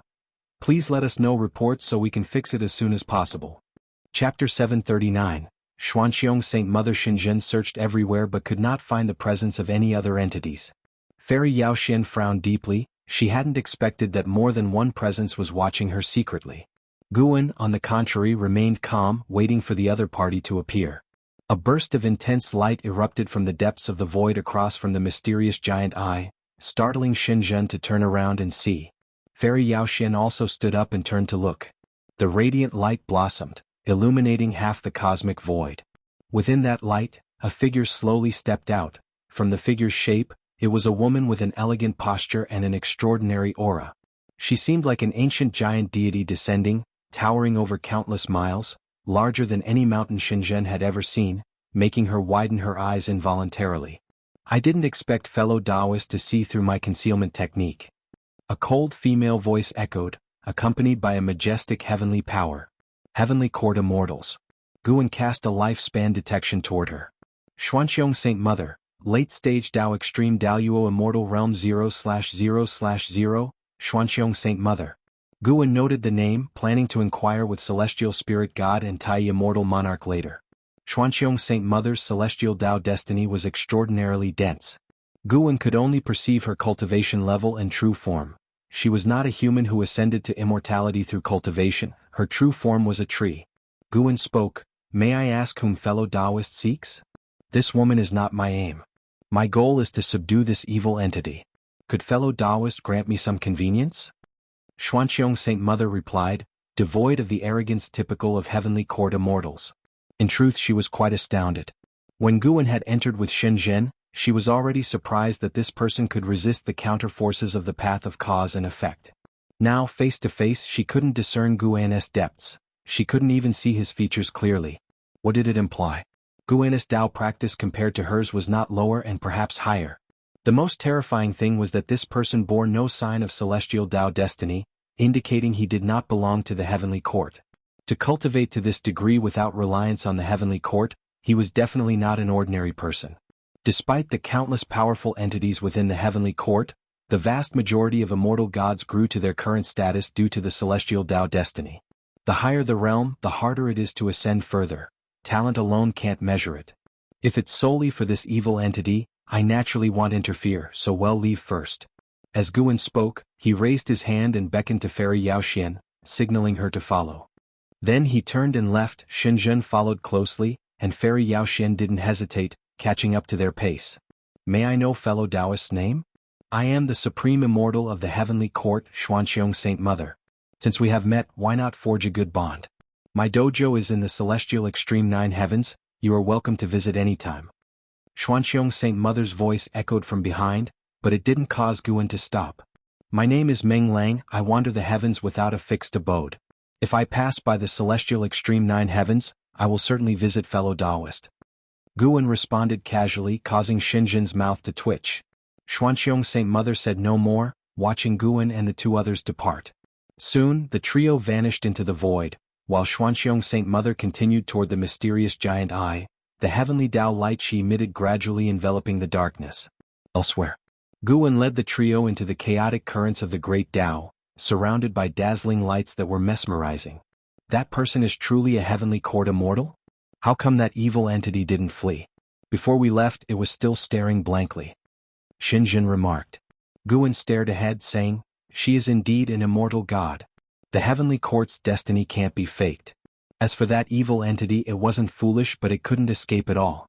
It doesn't fear immortal gods as it coexists with the path of cause and effect. That threatening? Can the immortal gods completely annihilate it?"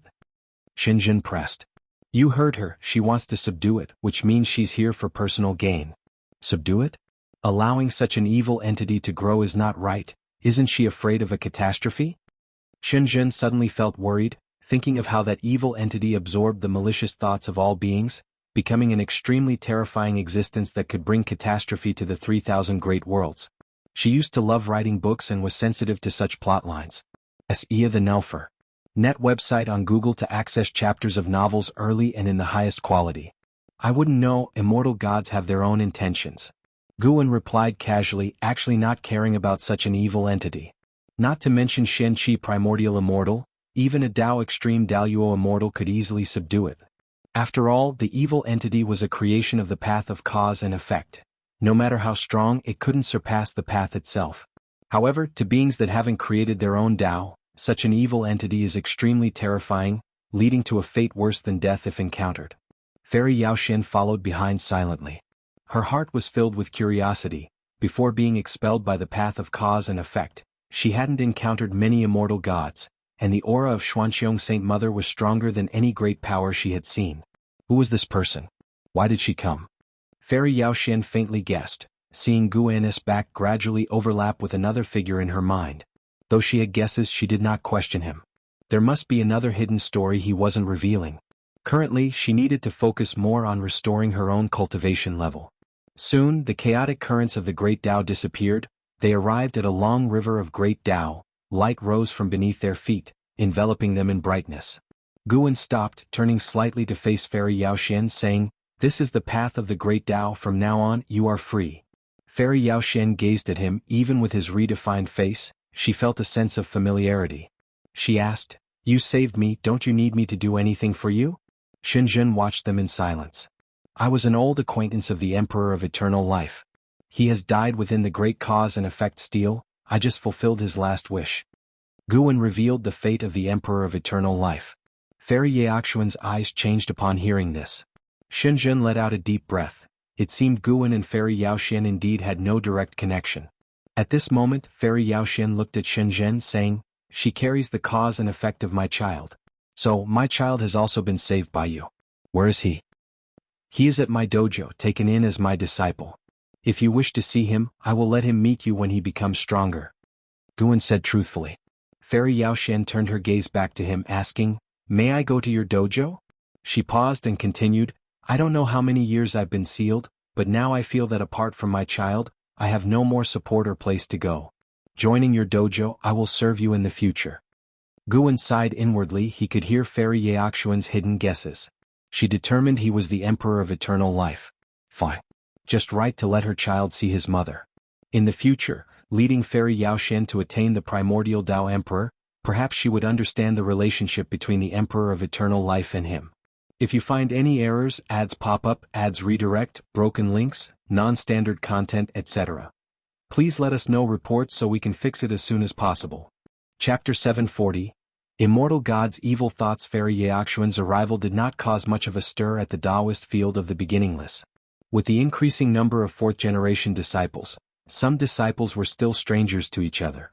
Fairy Yaoxian was quite intrigued by the Taoist field of the beginningless. The spiritual energy and Tao intent here were the best she had ever encountered, making it truly a holy land for cultivation.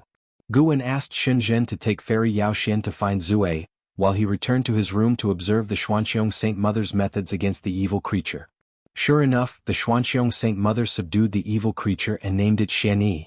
It is worth mentioning that the Xuanqiong Saint Mother did not introduce the celestial Tao destiny into Xian Yi's body, which made Guan speculate that she did not want this matter to be known by the celestial court. After subduing Xian Yi, the Xuanqiong Saint Mother flew towards the celestial extreme nine heavens without encountering other immortal gods. Guan withdrew his gaze, closed his eyes, and began to ponder the path of cause and effect of the exile realm. How was such a place formed, and why did it give birth to an existence like Xian Yi? If the path of cause and effect can form Tao rules, so can other paths. Does that mean there are other existences similar to Xian Yi in other exile realms of different Tao? Given that the celestial Tao destiny is not omnipresent, the 3,000 great worlds are the central places for celestial Tao destiny. Beyond them, there are other realms for celestial Tao destiny, such as the primordial Emperor Domain, Misty Immortal Court, and Ling Mountain. However, there are many places outside the celestial Tao as well. Places like the Hongmeng Great World, Abyss Tao Sea, and Supreme Origin Forest that Guan had visited. At present, the cosmic planes outside the celestial Tao far surpass those within it. This means that the celestial Tao is far from encompassing the great Tao. Standing at the pinnacle of the celestial Tao, what do the celestial Emperor and the celestial Tao venerables face, and do they have worries? While Guan was thinking divergently, Zue reunited with Fairy Yaoxian. Before Shenzhen could introduce Fairy Yaoxian, Zue rushed to her. A mother-child reunion is always a heartwarming scene. Zue hugged his mother, wanting to share countless words, while Fairy Yaoxian, seeing that he was doing well, had a face full of smiles. In the days that followed, the relationship between Zue and Fairy Yaoxian became known. Zue was Guan's youngest disciple, and all disciples of the Taoist field of the beginningless knew that Guan doted on him. No one expected Guan to go as far as to bring his mother back as well. Many disciples had their suspicions but did not dare to voice them. Guan possessed great divine skills, so even if they spoke in the softest of whispers, he would likely hear them. Guan did not care much about the disciples' thoughts. Time would dilute all doubts. Although Fairy Yaoxian's realm had fallen to that of a Taoist Zhang Zizai immortal, she was still an emperor of the great Tao. After arriving, her cultivation level grew rapidly. It is worth mentioning that Fairy Yaoxian saw through Enzin's cultivation of the immortal emperor's eye and proactively proposed a spar. Although neither emerged victorious, it put pressure on an Xian.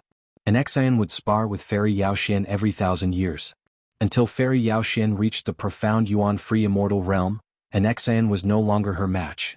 For an Xian to achieve the profound Yuan-free immortal realm, it required years of accumulated great Tao insights, while Fairy Yaoxian was merely regaining her former cultivation level.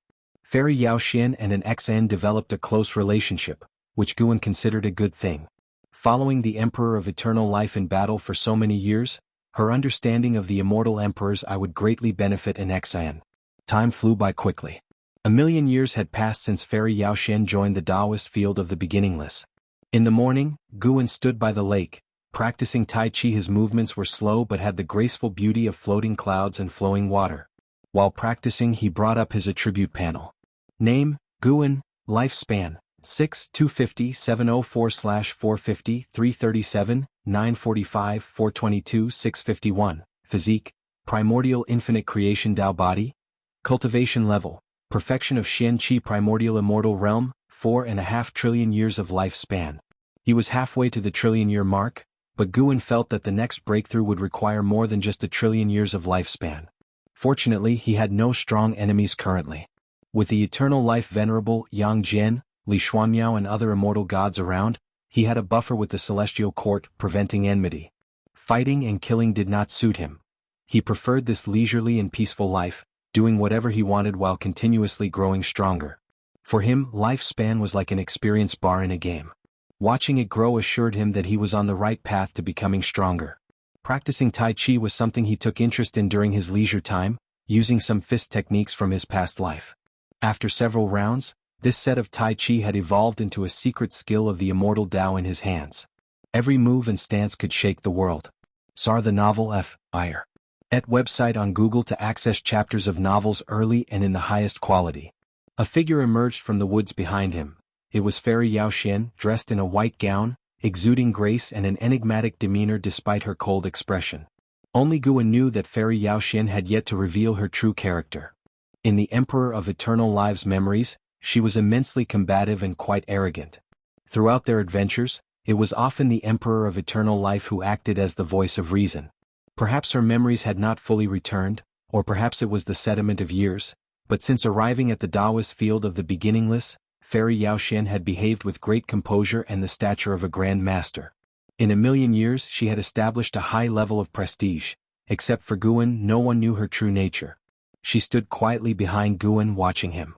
"Does the fairy have something to discuss?" Guan asked without pausing his movements.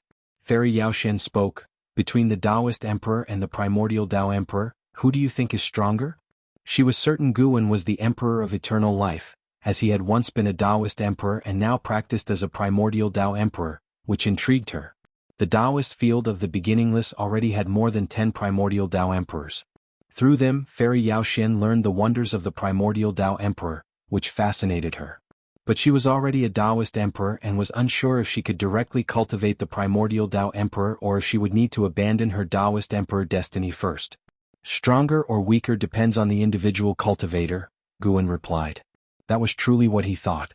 Although the primordial Tao emperor seemed poised to surpass the Taoist emperor, it was because its cultivation method was easier, at least without the need for constant combat, and failure didn't mean death. Even great powers would dislike constant battles within their own realm or higher. Fairy Yaoxian nodded slightly and continued, "During my years in exile, I witnessed countless scenes and captured many malicious thoughts involving the great cause and effect. Are you interested in hearing them?" "If you want to say it, then say it," Guan replied casually. As the Taoist field of the beginningless could isolate any cause and effect, discussions were not restricted here. Fairy Yaoxian fell silent for a moment, then said, "I saw the malicious thoughts of the heavenly court immortals. Some immortal gods wanted to perform a blood sacrifice of all living beings, some wanted to seize the celestial emperor's throne, and what? And the malicious thoughts of the celestial emperor." Guan paused his movements, stood straight and turned to face her. "If you find any errors, ads pop up, ads redirect, broken links, non-standard content, etc. please let us know reports so we can fix it as soon as possible." Chapter 741. Zhang Buku's Obsession, that evil intention claims to be the celestial emperor. He is weary of everything he has created and hostile towards everything he possesses. He even wants to destroy the heavenly Tao itself. Such malice makes me feel terrified even now. If this evil intention truly comes from the celestial emperor, it will be an unimaginable catastrophe. Fairy Yaoxian spoke, her eyebrows furrowed, her eyes filled with worry. She had seen immortal gods and heard of myths about the celestial emperor. In the mythology of the 3,000 great worlds, the celestial emperor is a supreme existence. Some myths say the celestial emperor is the creator giant god of everything. In any myth, the celestial emperor is a top existence that cultivators can only look up to. Guan did not doubt Fairy Yaoxian's words. Instead, he found them plausible. The celestial emperor has been invincible for too many years, and the position of the celestial court is unshakable. Absolute power plus endless lifespan means he will get used to everything and everyone, and after getting used to them comes weariness, and further, it might lead to hostility. Thinking about it now, the celestial emperor overlooks the conflict of the sons of heaven, perhaps just for amusement. Guan could foresee the direction of the sons of heaven's conflict. How much more could the celestial emperor? Knowing there was calamity, the celestial emperor still did not show up. Perhaps in the eyes of the celestial emperor, the calamity for all living beings was just a bit of fun. Of course, Guan found it possible, but until he saw the celestial emperor in person, he would not make any judgment about him. Why worry about things that have not yet happened? Even if it's true, what can you and I do? Guan looked at Fairy Yaoxian, trying to comfort her. Saw the novel Fire. Net * website on Google to access chapters of novels early and in the highest quality. Xian Qi Primordial Immortal can see a very distant future but cannot see the end of the heavenly Tao, nor judge the fate of the great Tao. Fairy Yaoxian stared at Guan, saying, "You once pursued the path of cause and effect. Now your cultivation level is profound and unfathomable, yet you hide in this little world. Isn't it because you fear the celestial court?" Listening to Shenzhen, the Emperor of Eternal Life was once hunted by immortal gods and ultimately sacrificed himself into the great cause and effect steel. In Fairy Yaoxian's view, these events contributed to the present-day Guan. The Emperor of Eternal Life was so spirited, never knowing fear, acting bravely, even recklessly. Clearly, after entering the great cause and effect steel, the Emperor of Eternal Life did not die, but because of the immortal gods he began to hide his identity, cultivating in a little world until now. After achieving great cultivation, he saved her immediately. Because of this, Fairy Yaoxian would not expose Guan's disguise. Since Guan feared the immortal gods, why create trouble? She only needed to inform him about the celestial court. Guan listened to Fairy Yaoxian's inner thoughts, feeling quite helpless. Really good at imagination. Guan solemnly said, I have no grievances with the celestial court. No matter what you imagine, it's wrong. I enjoy my current life. I am not a combative person. Fairy Yaoxian responded, I also focus on cultivation, enjoying the current life. If you want to learn about the celestial court, I have more information to share. Well, that's not impossible, Guan pondered. He couldn't deduce the evil intention Fairy Yaoxian felt within the path of cause and effect. It could only be explained by her or recalled. Fairy Yaoxian smiled upon hearing this. Above the sea of clouds, the celestial calming god walked ahead, followed by 9 heavenly soldiers including Zhang Buku and Suyu. Millions of years passed, and the demeanor of Zhang Buku and Suyu had undergone drastic changes, now possessing the demeanor of heavenly soldiers. Zhang Buku was communicating with Suyu, curious about whom they were to meet this time. Probably going to meet the Star Monarch or Immortal Monarch. Suyu responded through transmission, hearing Zhang Buku's eyes filled with curiosity. He had just begun to understand the celestial court, captivated by its hierarchical ranks. Since he aimed to ascend, he must strive upwards. If he could meet the Star Monarch or Immortal Monarch, that would be ideal. Of course, he was merely thinking. He currently lacked the qualifications to converse with the Star Monarch, let alone to meet the Immortal Monarch. No matter whom we meet later, you must kneel. Understand? The celestial calming god's voice came from the front, stern. Understood. The 9 heavenly soldiers responded in unison. This was the tacit understanding that had developed over millions of years of living together, and the celestial calming god's words also made them nervous. After walking for 1 stick of incense time, the celestial calming god suddenly knelt down. The 9 heavenly soldiers quickly followed, kneeling in a row behind him. Zhang Buku scanned the front. The boundless sea of clouds was vast and magnificent. There was not even a single building, let alone any sign of other immortal gods. Where is the Star Monarch? Zhang Buku was filled with confusion. At this moment, an awe-inspiring celestial might descended, causing the heavenly soldiers' expressions to change. They all looked up, their eyes wide, mouths agape. A giant golden mountain descended from the sky, bringing an overwhelming presence, smashing onto the sea of clouds, creating waves of air current. In front of this golden mountain, the 9 heavenly soldiers felt their chi blood vibrate, their hearts oppressed. Before they could think further, another golden mountain descended from the sky, followed by more golden mountains after it. Boom, boom, boom, the world roared, trembling continuously as the golden mountains stacked together, quickly forming a heavenly ascension stairs, leading upwards indefinitely. Even though the 9 heavenly soldiers had reached the heaven-encompassing free immortal realm, they could not see the highest point. The heavenly ascension stairs is the only road to the heavenly realm. Even celestial gods are not privileged to step on it. Each stair holds immense celestial might, making it impossible to force through. Suyu's voice transmitted to Zhang Buku's ears. Zhang Buku dumbly stared at the heavenly ascension stairs, his heart shocked, his mind blank. The other 7 heavenly soldiers felt similarly. They had never seen such a breathtaking scene before, with the celestial might making their souls tremble, inducing an urge to bow. When the roar faded, Zhang Buku came to his senses. He saw a radiant light appear at the top of the heavenly ascension stairs, resembling a sun hanging above it. A figure slowly emerged from within, walking down the stairs. He couldn't see the true form of the figure, but his heartbeat echoed like war drums. A sudden determination arose within him. He wanted to ascend the heavenly ascension stairs. He wanted to become a true immortal god. He wanted to stand in the heavenly realm, looking down upon all heavens and myriad realms. His desire to ascend to immortality became unprecedentedly strong. The celestial calming god looked up silently, waiting for the immortal god to come down. The mysterious immortal god did not walk fast. As he passed more stairs, his form became immense, like the creator giant god from outer heaven descending to the human world, bringing immense pressure to the 9 heavenly soldiers. I am Yin Shen, immortal monarch. Are you the celestial calming god? A cold voice descended from the sky. Hearing this, the celestial calming god quickly responded, I am the celestial calming god. What does the immortal monarch command? His body was taut, seemingly not expecting to meet an immortal monarch. If you find any errors, ads pop up, ads redirect, broken links, non-standard content, etc. Please let us know reports so we can fix it as soon as possible. Chapter 742, Lord of the Human Race Yin Xian Immortal Monarch. Zhang Buku's heart tightened. The newcomer was an immortal god a step higher than a star monarch, which made him very nervous. As the other party continued to descend, the oppressive feeling he felt rapidly grew stronger. Now he could not even lift his head, let alone glimpse Yin Xian Immortal Monarch's figure. How powerful was this? Zhang Buku could not imagine. Even though he was already considered knowledgeable and experienced, he was still shocked by Yin Xian Immortal Monarch's overwhelming heavenly might.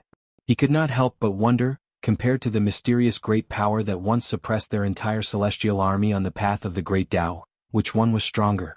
Yin Xian Immortal Monarch looked down at the celestial gods and heavenly soldiers below, expressionless, quite different from when facing Tai Immortal Monarch. After a long while, Yin Xian Immortal Monarch finally stopped his steps, still standing on the heavenly ascension stairs, far above the ground, like an unshakable giant mountain. Heavenly Calming God, Huang Feng Immortal Monarch should have explained everything to you. Yin Xian Immortal Monarch's voice sounded with a majestic tone. Heavenly Calming God looked up and replied, "He has explained it. We will do our best to support the human venerable." Human venerable? Zhang Buku was secretly curious. The human venerable should be one of the sons of heaven. Yin Xian Immortal Monarch waved his hand, and a golden light descended from the sky, falling in front of the Heavenly Calming God. As the golden light dissipated, a golden pill the size of a pigeon egg appeared. Keep this pill safe. When the contest of the celestial suns begins, you will charge at the forefront. This pill will be your reliance. Yin Xian Immortal Monarch spoke again. The Heavenly Calming God seemed to know the origin of the pill and didn't ask further. After receiving the golden pill, he immediately saluted Yin Xian Immortal Monarch. Yin Xian Immortal Monarch said no more and turned to ascend.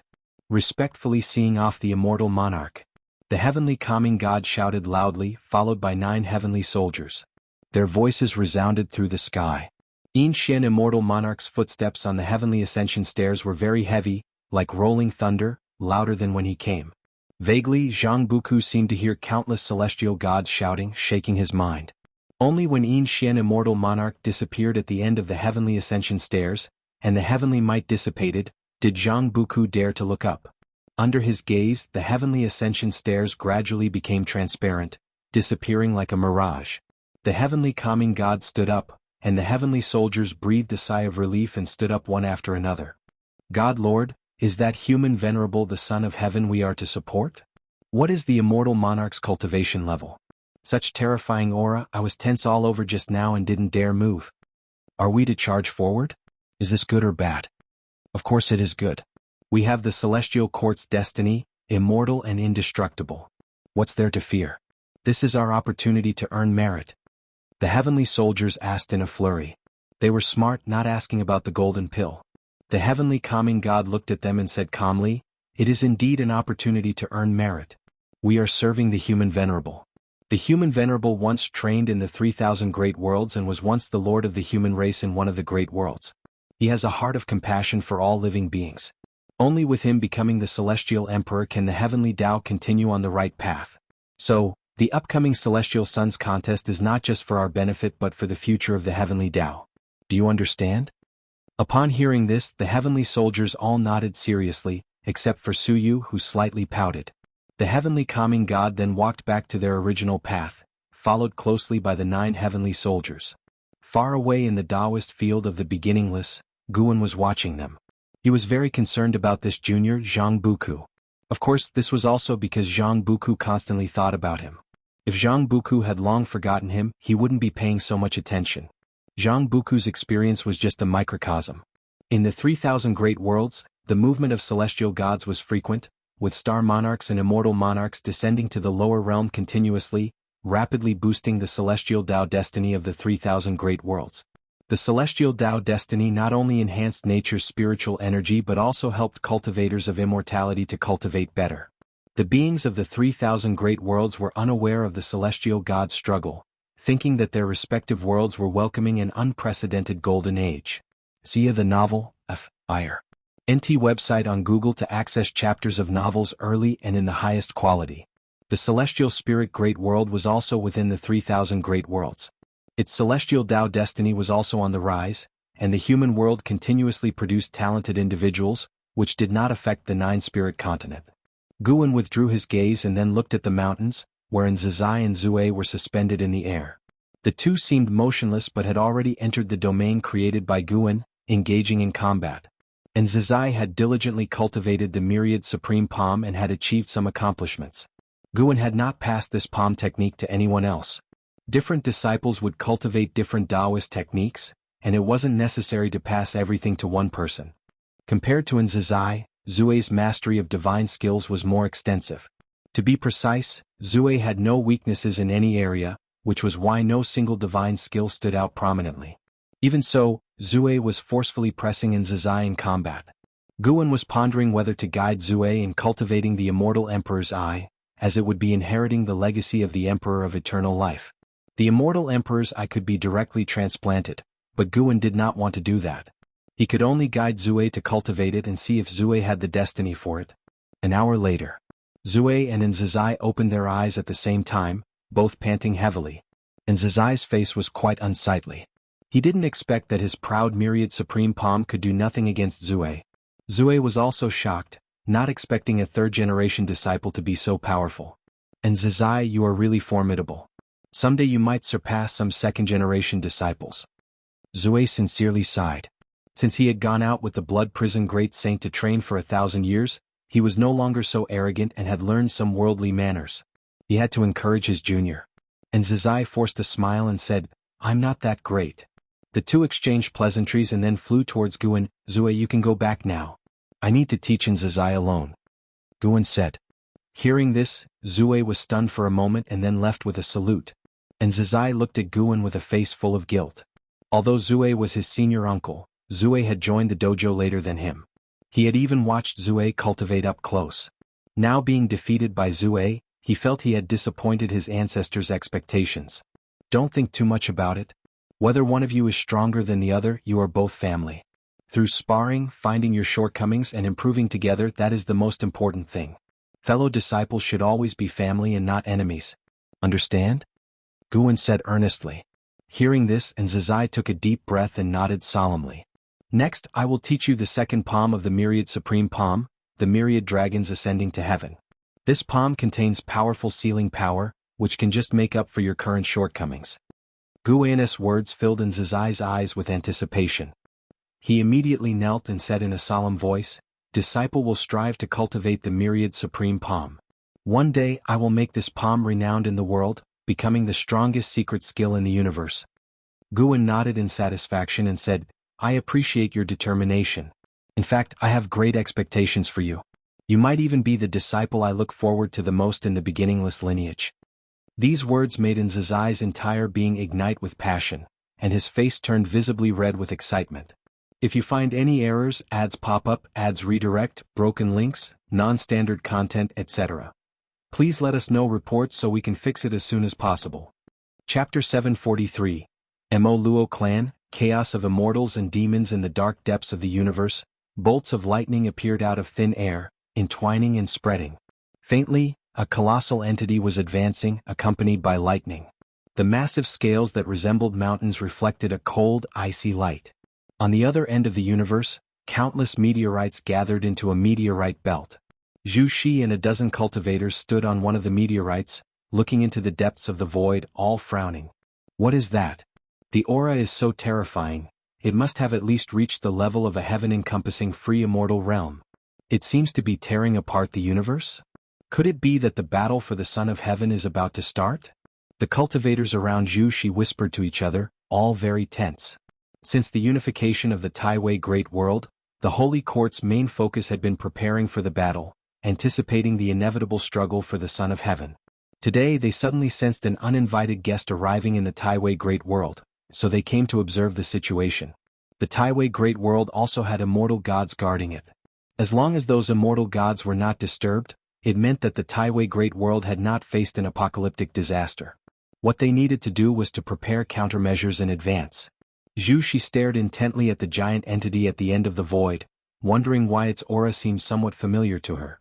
There was one person, however, who saw through the origin and identity of this colossal entity, Guan 70,000 years had passed since Guan taught in Zizai the second palm of the myriad supreme palm.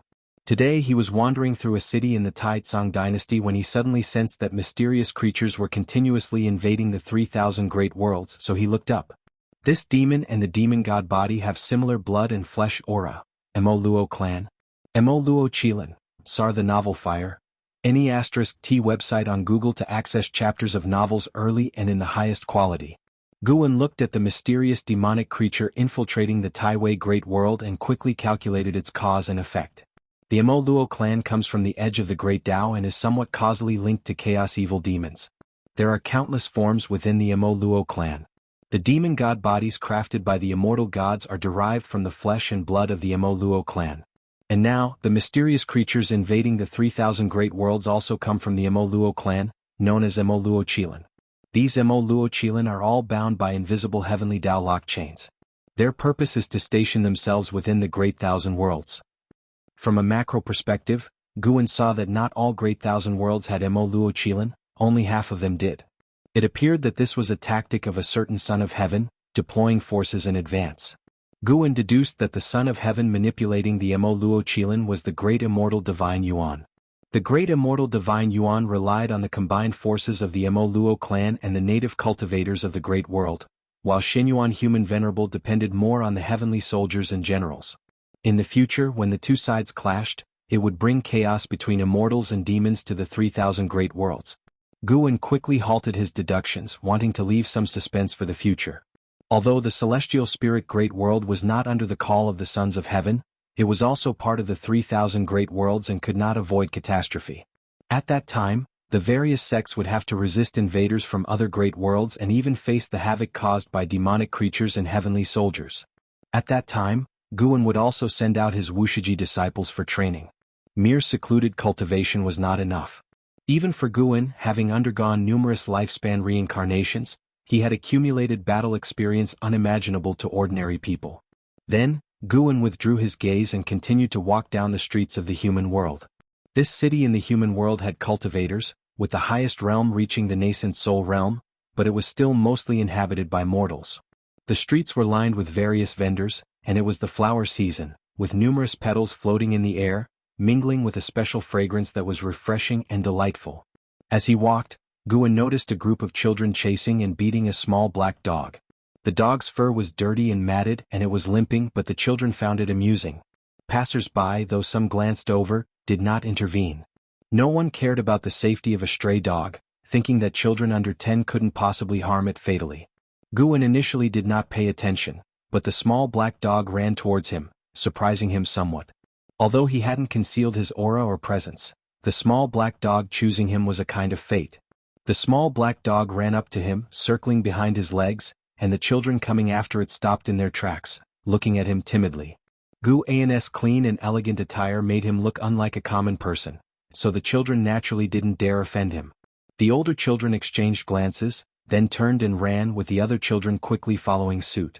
Whimpering, the small black dog leaned against Guan's boot, whimpering pitifully. Guan glanced at it and then continued walking. The small black dog stayed in place for a moment, then limped to follow Guan. Guan didn't pay it any mind and continued his stroll. By dusk, he left the city, and the small black dog still followed, though it looked extremely exhausted, stumbling as it walked. After leaving the city, Guan entered the woods, and the distance between him and the small black dog gradually increased. Unknown time passed, and the small black dog finally couldn't hold on, collapsing on the ground, its eyelids growing heavy. It struggled to open and close its eyes. Seeing Guan squatting before it, an unusual light flickered in its eyes. "Since you have such perseverance, I will help you shed your mortal form. But I hope you do not become what you now fear and despise." Guan's voice reached the small black dog's ears. Though it was ignorant, these words etched deeply into its heart. Drowsiness surged like a tide, quickly dragging its consciousness into darkness. Night fell. Guan returned to his courtyard. Shenzhen, unusually, was not meditating before the artifact refining cauldron but lay on the rocking chair where Guan usually lounged, reading a book. Seeing Guan return, she glanced at him and asked, "You seem to be in a good mood?" I did a good deed today, saved a little dog," Guan said with a smile, but these words made Shenzhen feel awkward.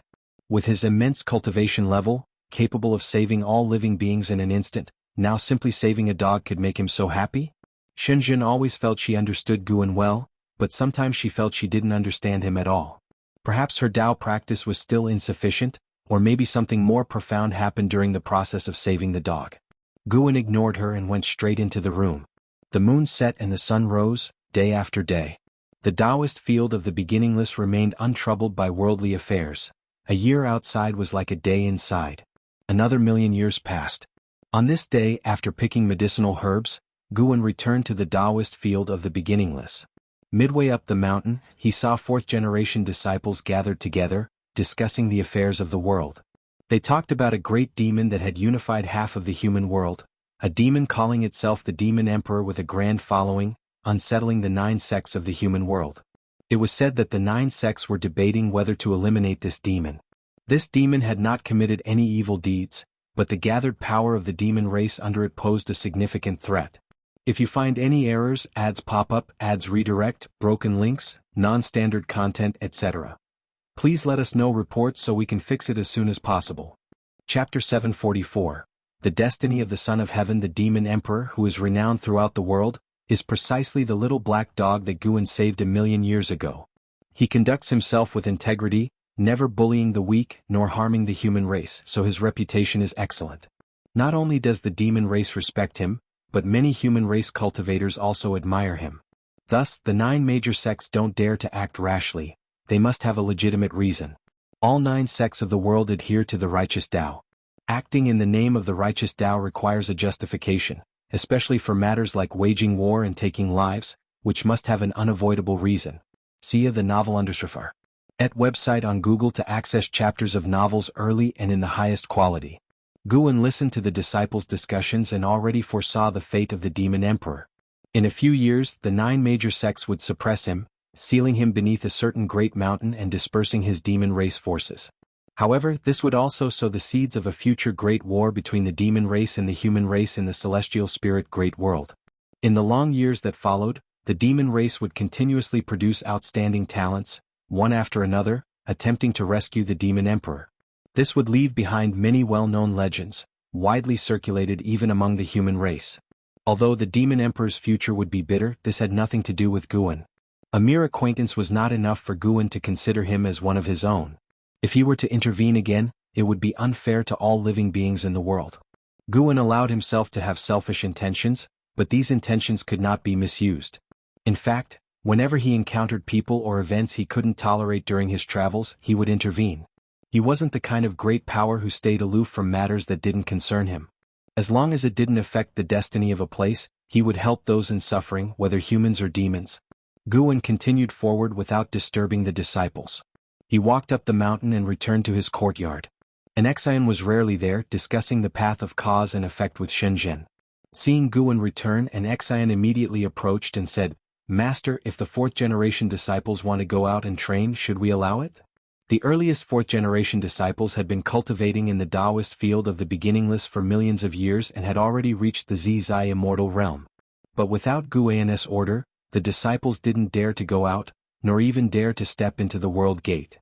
Although they could travel around the 9-spirit continent, which also enjoyed the blessings of the dojo, in reality, there was a significant difference between the two. Wuxia was a holy land suspended above the 9-spirit continent, and many families wanted to send their offspring here, which required outstanding talent and destiny. When Guan allowed the 4th-generation disciples to take on their own disciples, it would undoubtedly stir up waves across the continent. They can go out but must not enter the world gate. They must return within 10,000 years. If they start a family or fail to return on time, they won't be able to come back. Moreover, if they commit many evil deeds, Wuxia will cleanse the sect whether they return or not. Guan casually replied. Every choice had its gains and losses. Wuxia disciples had already enjoyed privileges beyond the reach of the masses and couldn't have it all. He did this to give Wuxia disciples an opportunity to return to secular life. Going out to train for 10,000 years and seeing enough of the red dust, they could come back with a firmer will to pursue the Tao. An Xan nodded slightly upon hearing this. Master, actually, in thinking about whether to guide the disciples to open up their own worlds. This way they won't need to go out and can experience the red dust in their own worlds. An Exian asked hesitantly. Zizai immortals were not yet capable of creating real worlds, but at least it served as a goal. Guan answered, "No need to guide them. They don't need hope. Pursuing immortal cultivation and seeking the Tao is a process of self-exploration. Their choices are theirs to bear. You must not become entangled in cause and effect." An Xian found this reasonable and gave up the idea. She had no other questions, saluted Guan and continued her discussion with Shenzhen. Guan did not disturb them, nor was he interested in listening. He returned to his room to read. During his recent trip to the human world, he had acquired several intriguing books, which he planned to savor overnight. In the brilliant starry sky, floating islands adorned with 7-colored clouds were surrounded by manifesting destiny, turning into dragons that soared continuously. This was the misty immortal court. Tianhao stood on a roof ridge wearing a white robe with gold embroidery, overlooking the grand vista of the misty immortal court. His brows were slightly furrowed, his eyes complex. Millions of years had passed, and Tianhao's momentum was even more imposing. Strands of chi force coiled around him, displaying the demeanor of the Son of Heaven perfectly. "Who am I exactly?" Tianhao muttered to himself. He had already recalled memories of his past life as an Hao, and his entire life floated within his mind, making him all the more grateful to Guan. Now, though far from the celestial spirit great world and carrying a mission, he couldn't easily return to repay his debt. Hence, he thought more about himself. He realized that an Hao was just one identity from his many past lives, with larger hidden connections of cause and effect, and a terrifying power deeply embedded within him. He looked up, his gaze seemingly piercing through the top of the universe. A figure appeared beside him, a white-haired elder in a yellow robe, tall and straight, standing beside him with equal momentum. "Master, I seem to have found my destiny." Tianhao spoke softly, his gaze fixed upwards. The elder stroked his beard and smiled. "Your destiny is for you to find, but many things can't just be thought about.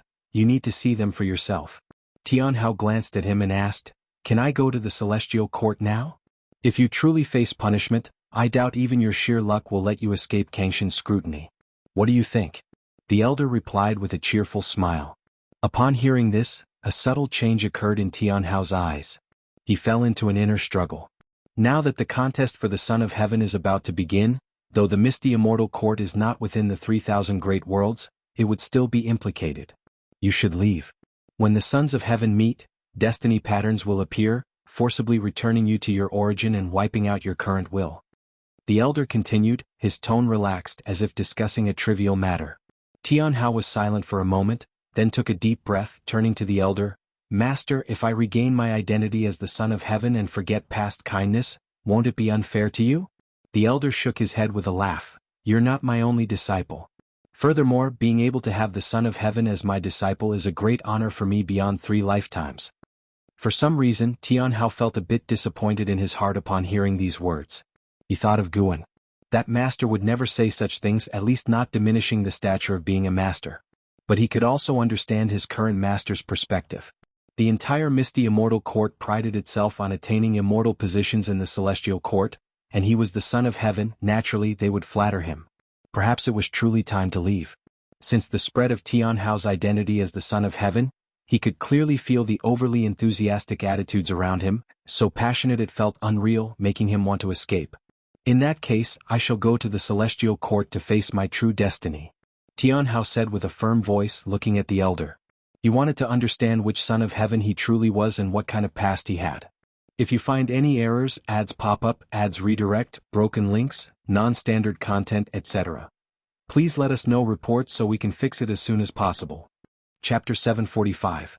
Lifespan of 10 quadrillion years, profound abyss, ancient tree. The struggle of the Son of Heaven draws closer to the 3,000 great worlds, and for all living beings the most apparent sign is the increase in mythical stories.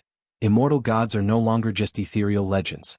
In each great thousand world beyond the heavens, grand opportunities continuously appear, bringing boundless hope to the cultivators of the 3,000 great worlds. The immortal gods' concept of time differs from that of mortal spirits.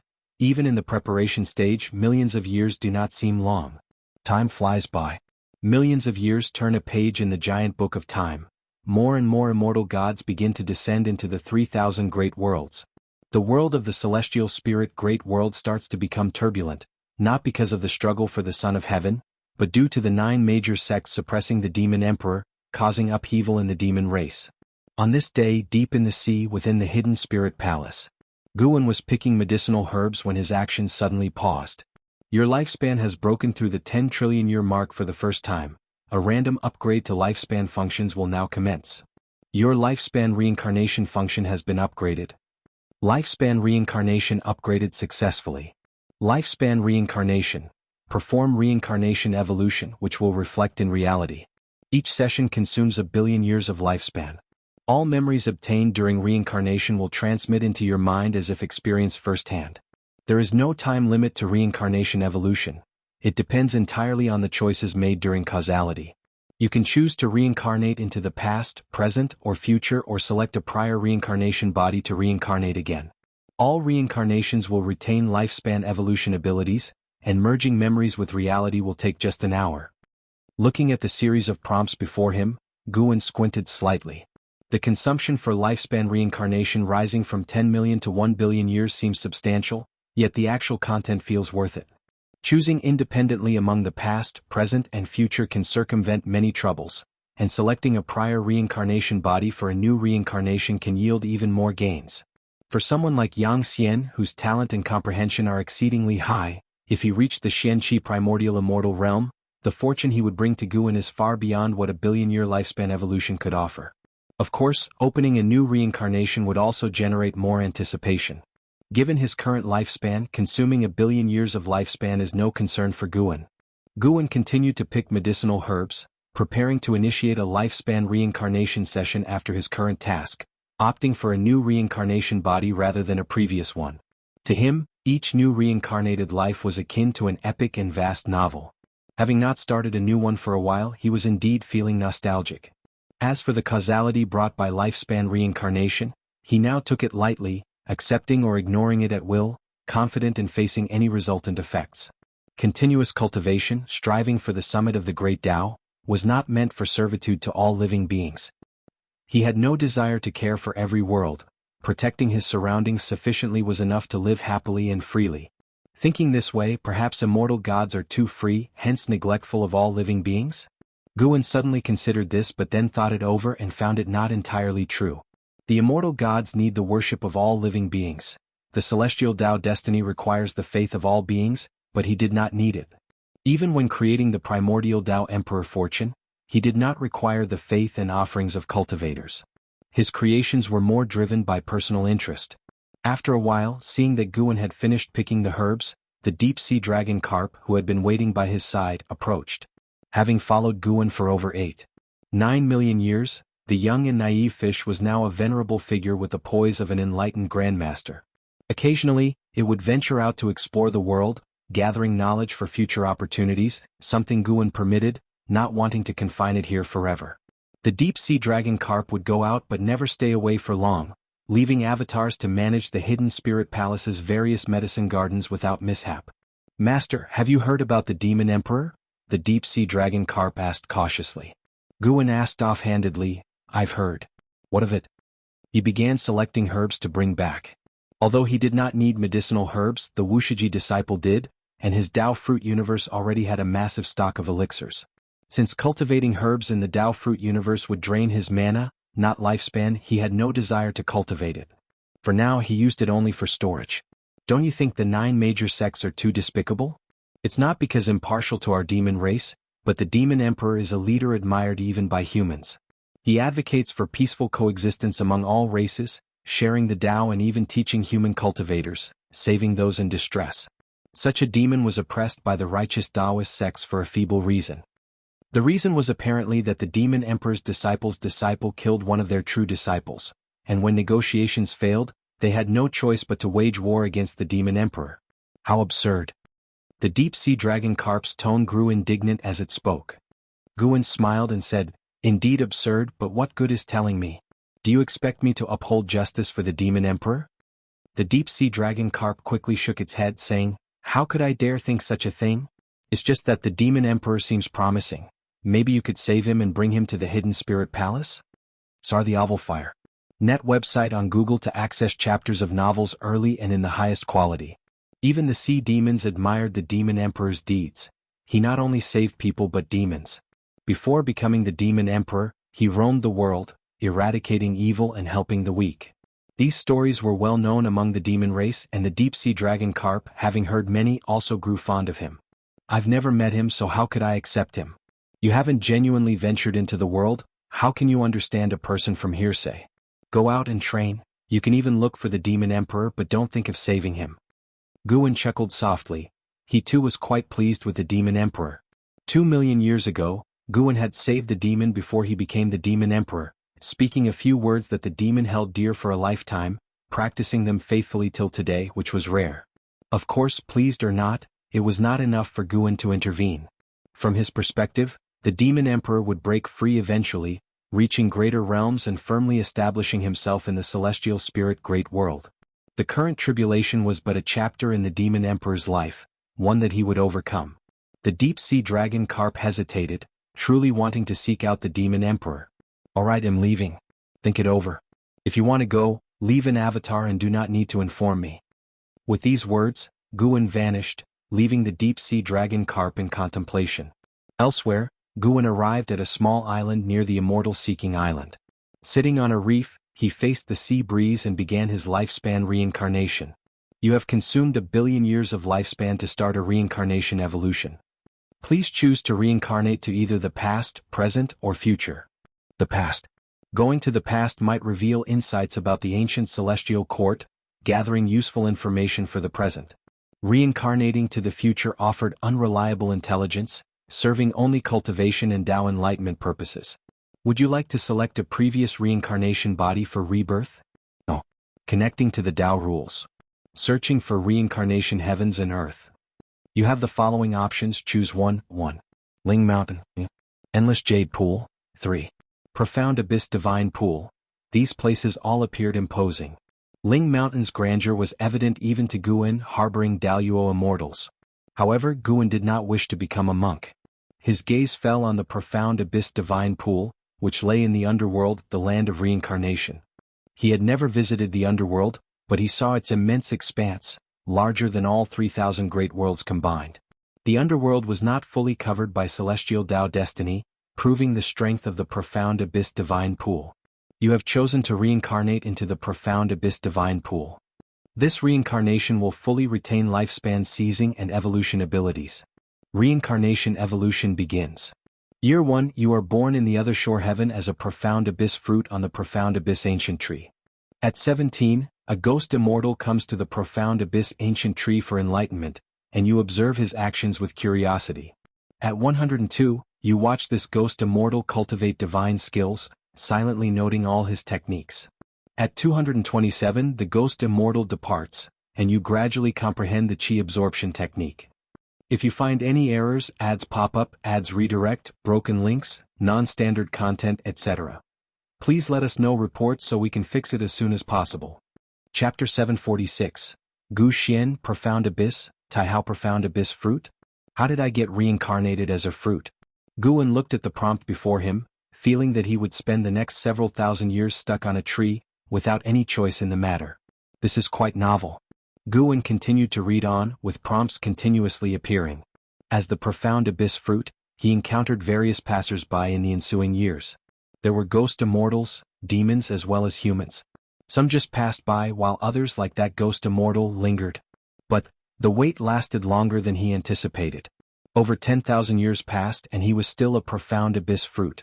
At the age of 12,732, you comprehended nature's essence and grasped the path of yin and yang, enhancing your Tao practice. At the age of 12,803, a torrential rain fell under the celestial vault. Never having felt rain before, you reveled in the downpour, refining your physical body. At the age of 13,146, swaying in the wind, you detached from the vine and fell to the ground. With nature's spiritual energy converging around you, you began transformation. Please choose your gender. The prompt paused here and Guan furrowed his brow. Do I need to choose? Mal. Guan made his decision. Over the past tens of thousands of years as a transformed fruit, he had observed the difference between the sexes, likely contemplating this for years. After choosing, his reincarnation body gestated for a full 100 years before the transformation succeeded, and he comprehended his innate divine ability, the Profound Abyss Yin-Yang Shield. He also took a branch from the Profound Abyss ancient tree, transforming it into a long staff, and set off to explore other shore heaven. SAR the Novel Fire, net website on Google to access chapters of novels early and in the highest quality.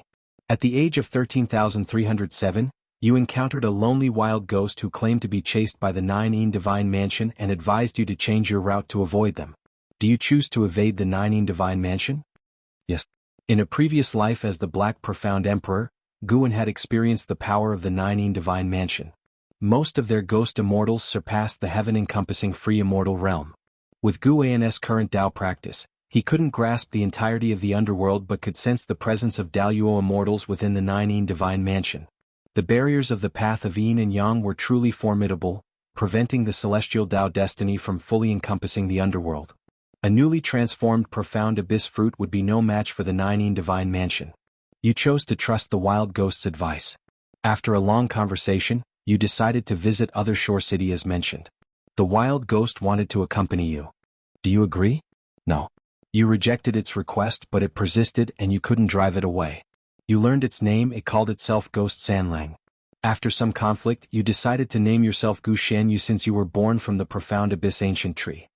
At the age of 13,315, you entered Other Shore City with Ghost Sanlang. In the same year you met a cultivator named Zhu Tian Daoist who claimed to be from Other Shore Heaven. He saw through your essence as a Profound Abyss fruit and wanted to bring you to Other Shore Heaven for cultivation. Do you agree? Yes. Guan thought that someone who could discern his essence would not be someone he could resist. If they bore ill intentions, refusing would only cause trouble. Besides, Gu Xianyu needed Daoist technique to truly start immortal cultivation. Having lived for over 10,000 years, Gu Xianyu had not yet seized any lifespan.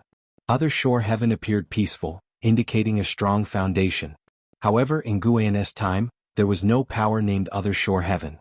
Even observing the underworld now, he couldn't see Other Shore Heaven. This suggests Other Shore Heaven might perish. That would be good. After Gu Xianyu's cultivation succeeds and he departs, if Other Shore Heaven then perishes, many causes and effects could be hidden. Of course, the demise of Other Shore Heaven might relate to Gu Xianyu. Time would tell. You accepted Zhu Tian Daoist's invitation and followed him to Other Shore Heaven with Ghost Sanlang. Along the way you gained much knowledge and looked forward to your new life.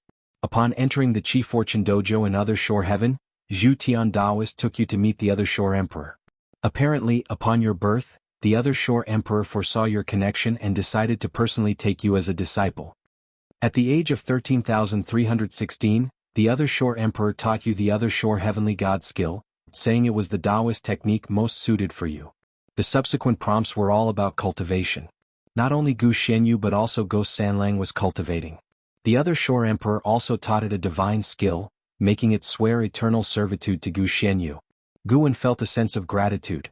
His reincarnation body always found good mentors. For now the Other Shore Emperor seemed sincere. If he wanted the Profound Abyss fruit, there was no need for such elaborate effort. This cultivation lasted for 100,000 years. After 100,000 years, Gu Xianyu had reached the Profound Yuan Free Immortal Realm. That year the Other Shore Emperor sent Gu Xianyu to train at the Nine Divine Mansion, accompanied by other disciples from Other Shore Heaven. Other Shore Heaven and Nine Divine Mansion were neighboring underworld Dao courts with a cordial relationship, often exchanging disciples to foster communication. When they arrived at the Nine Divine Mansion, no mishaps occurred, leaving Guan without choices to make. After entering the Nine Divine Mansion, Gu Xianyu stayed for several years before heading to the Netherworld alone for training. Shortly after arriving at the Netherworld, he befriended a fellow Daoist named Taihao. The two bonded instantly, and Taihao invited Gu Xianyu to explore the Netherworld for treasures, claiming there was an ancient treasure left by a great power. Guan finally faced a choice. What treasure? The Netherworld was far from safe. From his current vantage, Guan could see terrible power of reincarnation in its depths, which could affect even the Miaojin Daoyuo immortal if they lingered. He declined Taihao's invitation. You rejected Taihao's invitation. Taihao wasn't angry, telling you to wait by the river before diving into the Netherworld. This filled you with admiration for him. Taihao's bold spirit captivated you, making you yearn to be like him. You began meditating by the Netherworld, commencing cultivation. At the age of 116,542, you were suddenly attacked while cultivating. The assailants were two cultivators from the Nine Divine Mansion who coveted your ghost slave, Ghost Sanlang. Forced to retaliate after a strenuous battle, you narrowly killed the two Nine Divine Mansion disciples. You discovered you could seize lifespan and after some research, used it to elevate the other Shore Heavenly God skill, achieving a breakthrough in mastery, subtly changing your mindset. At the age of 116,552, 3 more disciples from the Nine Divine Mansion arrived, questioning whether you killed their 2 junior disciples. You chose to strike first, eliminating them. If you find any errors, ads pop up, ads redirect, broken links, non-standard content, etc., please let us know reports so we can fix it as soon as possible. Chapter 747. 9 Heaven's True Dragon Chi Make a Move Directly? S.E.A. The Novel Fire. Any *T website on Google to access chapters of novels early and in the highest quality. Guan raised an eyebrow slightly. From just a few words he could sense the changes in Gu Xian. Gu Xian was not like this before, he wouldn't even fight, let alone kill. After killing 3 Nine Divine Mansion disciples again, Gu Xian chose to leave and cultivate in another place. His skill broke through in the same year, obviously using his lifespan evolution ability. It seems Gu Xian is becoming obsessed with the ability to evolve his lifespan. In the subsequent years, beings from the Nine Divine Mansion came to investigate the deaths of those 2 disciples constantly. As long as Gu Xian heard their questions he would kill them directly. There were even times when people knelt and begged for his mercy. Although Guan did not agree with his change, it had come to this and killing was the only option left. Gu Xian had thoroughly opposed the Nine Divine Mansion. By the time Guan had a choice, he had already killed more than 10 disciples of the Nine Divine Mansion. Even if he chose to show mercy then, the Nine Divine Mansion would not have spared him. It looked like Gu Xian was set to become the next Long Zhan, but countless times stronger. Guan carefully monitored the prompts. If Gu Xian's killing spree continued, he would have to find a way to end his life. But unfortunately all he could do was choose yes or no. He couldn't decide Gu Xian's life and death directly. Fortunately, Gu Xian was not as evil as he had imagined. At the age of 116,722, you encountered a group of people being pursued by evil spirits. You chose to save them and later learned from them about another half of the world. You were filled with curiosity about the mortal world so you left the underworld with them. At the age of 116,726, you arrived at the Taoyuan Great World of the mortal world, and at the invitation of those people, you visited the Erosion Moon sect. At the age of 116,727, the female cultivator Yen Yueshi you saved in the underworld confessed to you, hoping to marry you. Do you accept? No. Already extreme and still in love? If something happened to this female cultivator named Yen Yueshi, wouldn't Gu Xian go mad?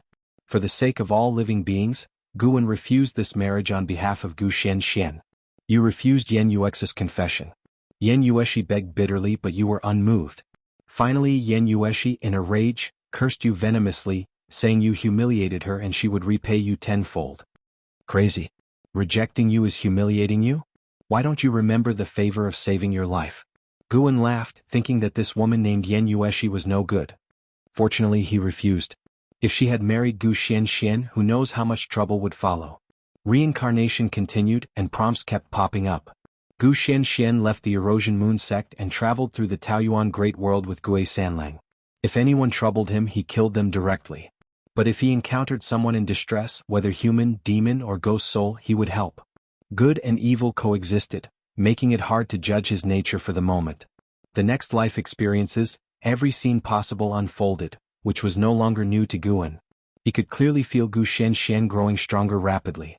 In less than 1,000 years since arriving in the mortal world, this guy was about to break through to the heaven-encompassing free immortal realm. The growth rate was truly terrifying. The commotion caused by his breakthrough was not small, attracting many strong figures from the Taoyuan Great World to watch. Some even attacked him directly only to be killed by him, and eventually, it led to the appearance of innate golden immortals. Although Gu Xian was no match for the innate golden immortal, he used his innate divine ability, Profound Abyss Yin-Yang Guard, to escape through the void to outer heaven. Thus, Gu Xian began to hide again. Grudges, once formed, truly have no end. After arriving at outer heaven, the dangers increased, and the enemies were stronger, but Gu Xian's growth rate did not slow down. He crossed into the innate golden immortal realm at less than 300,000 years old, and this was without wantonly slaughtering living beings.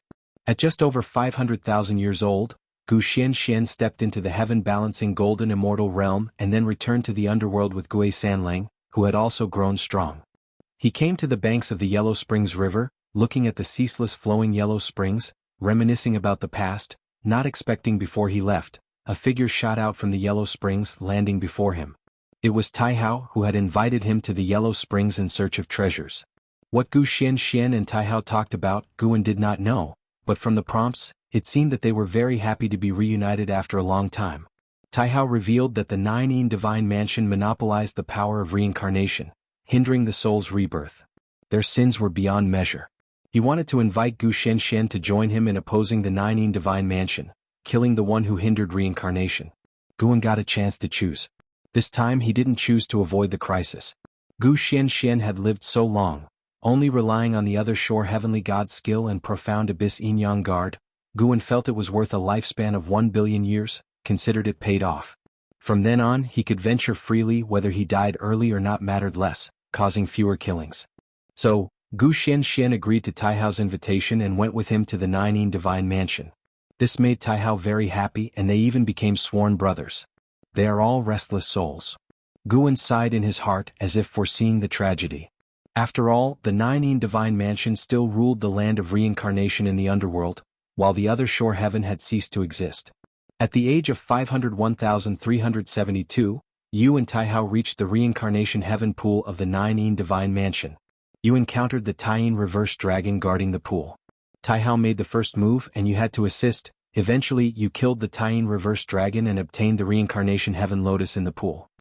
At the age of 501,373, the Nine Divine Mansion sensed your disturbance and sent a large number of disciples to besiege you. It was only then you realized Taihao's true strength far exceeded yours. After a great battle, Taihao took you and escaped the reincarnation heaven pool, reaching the other side of the underworld, where you rested beneath a yin tree.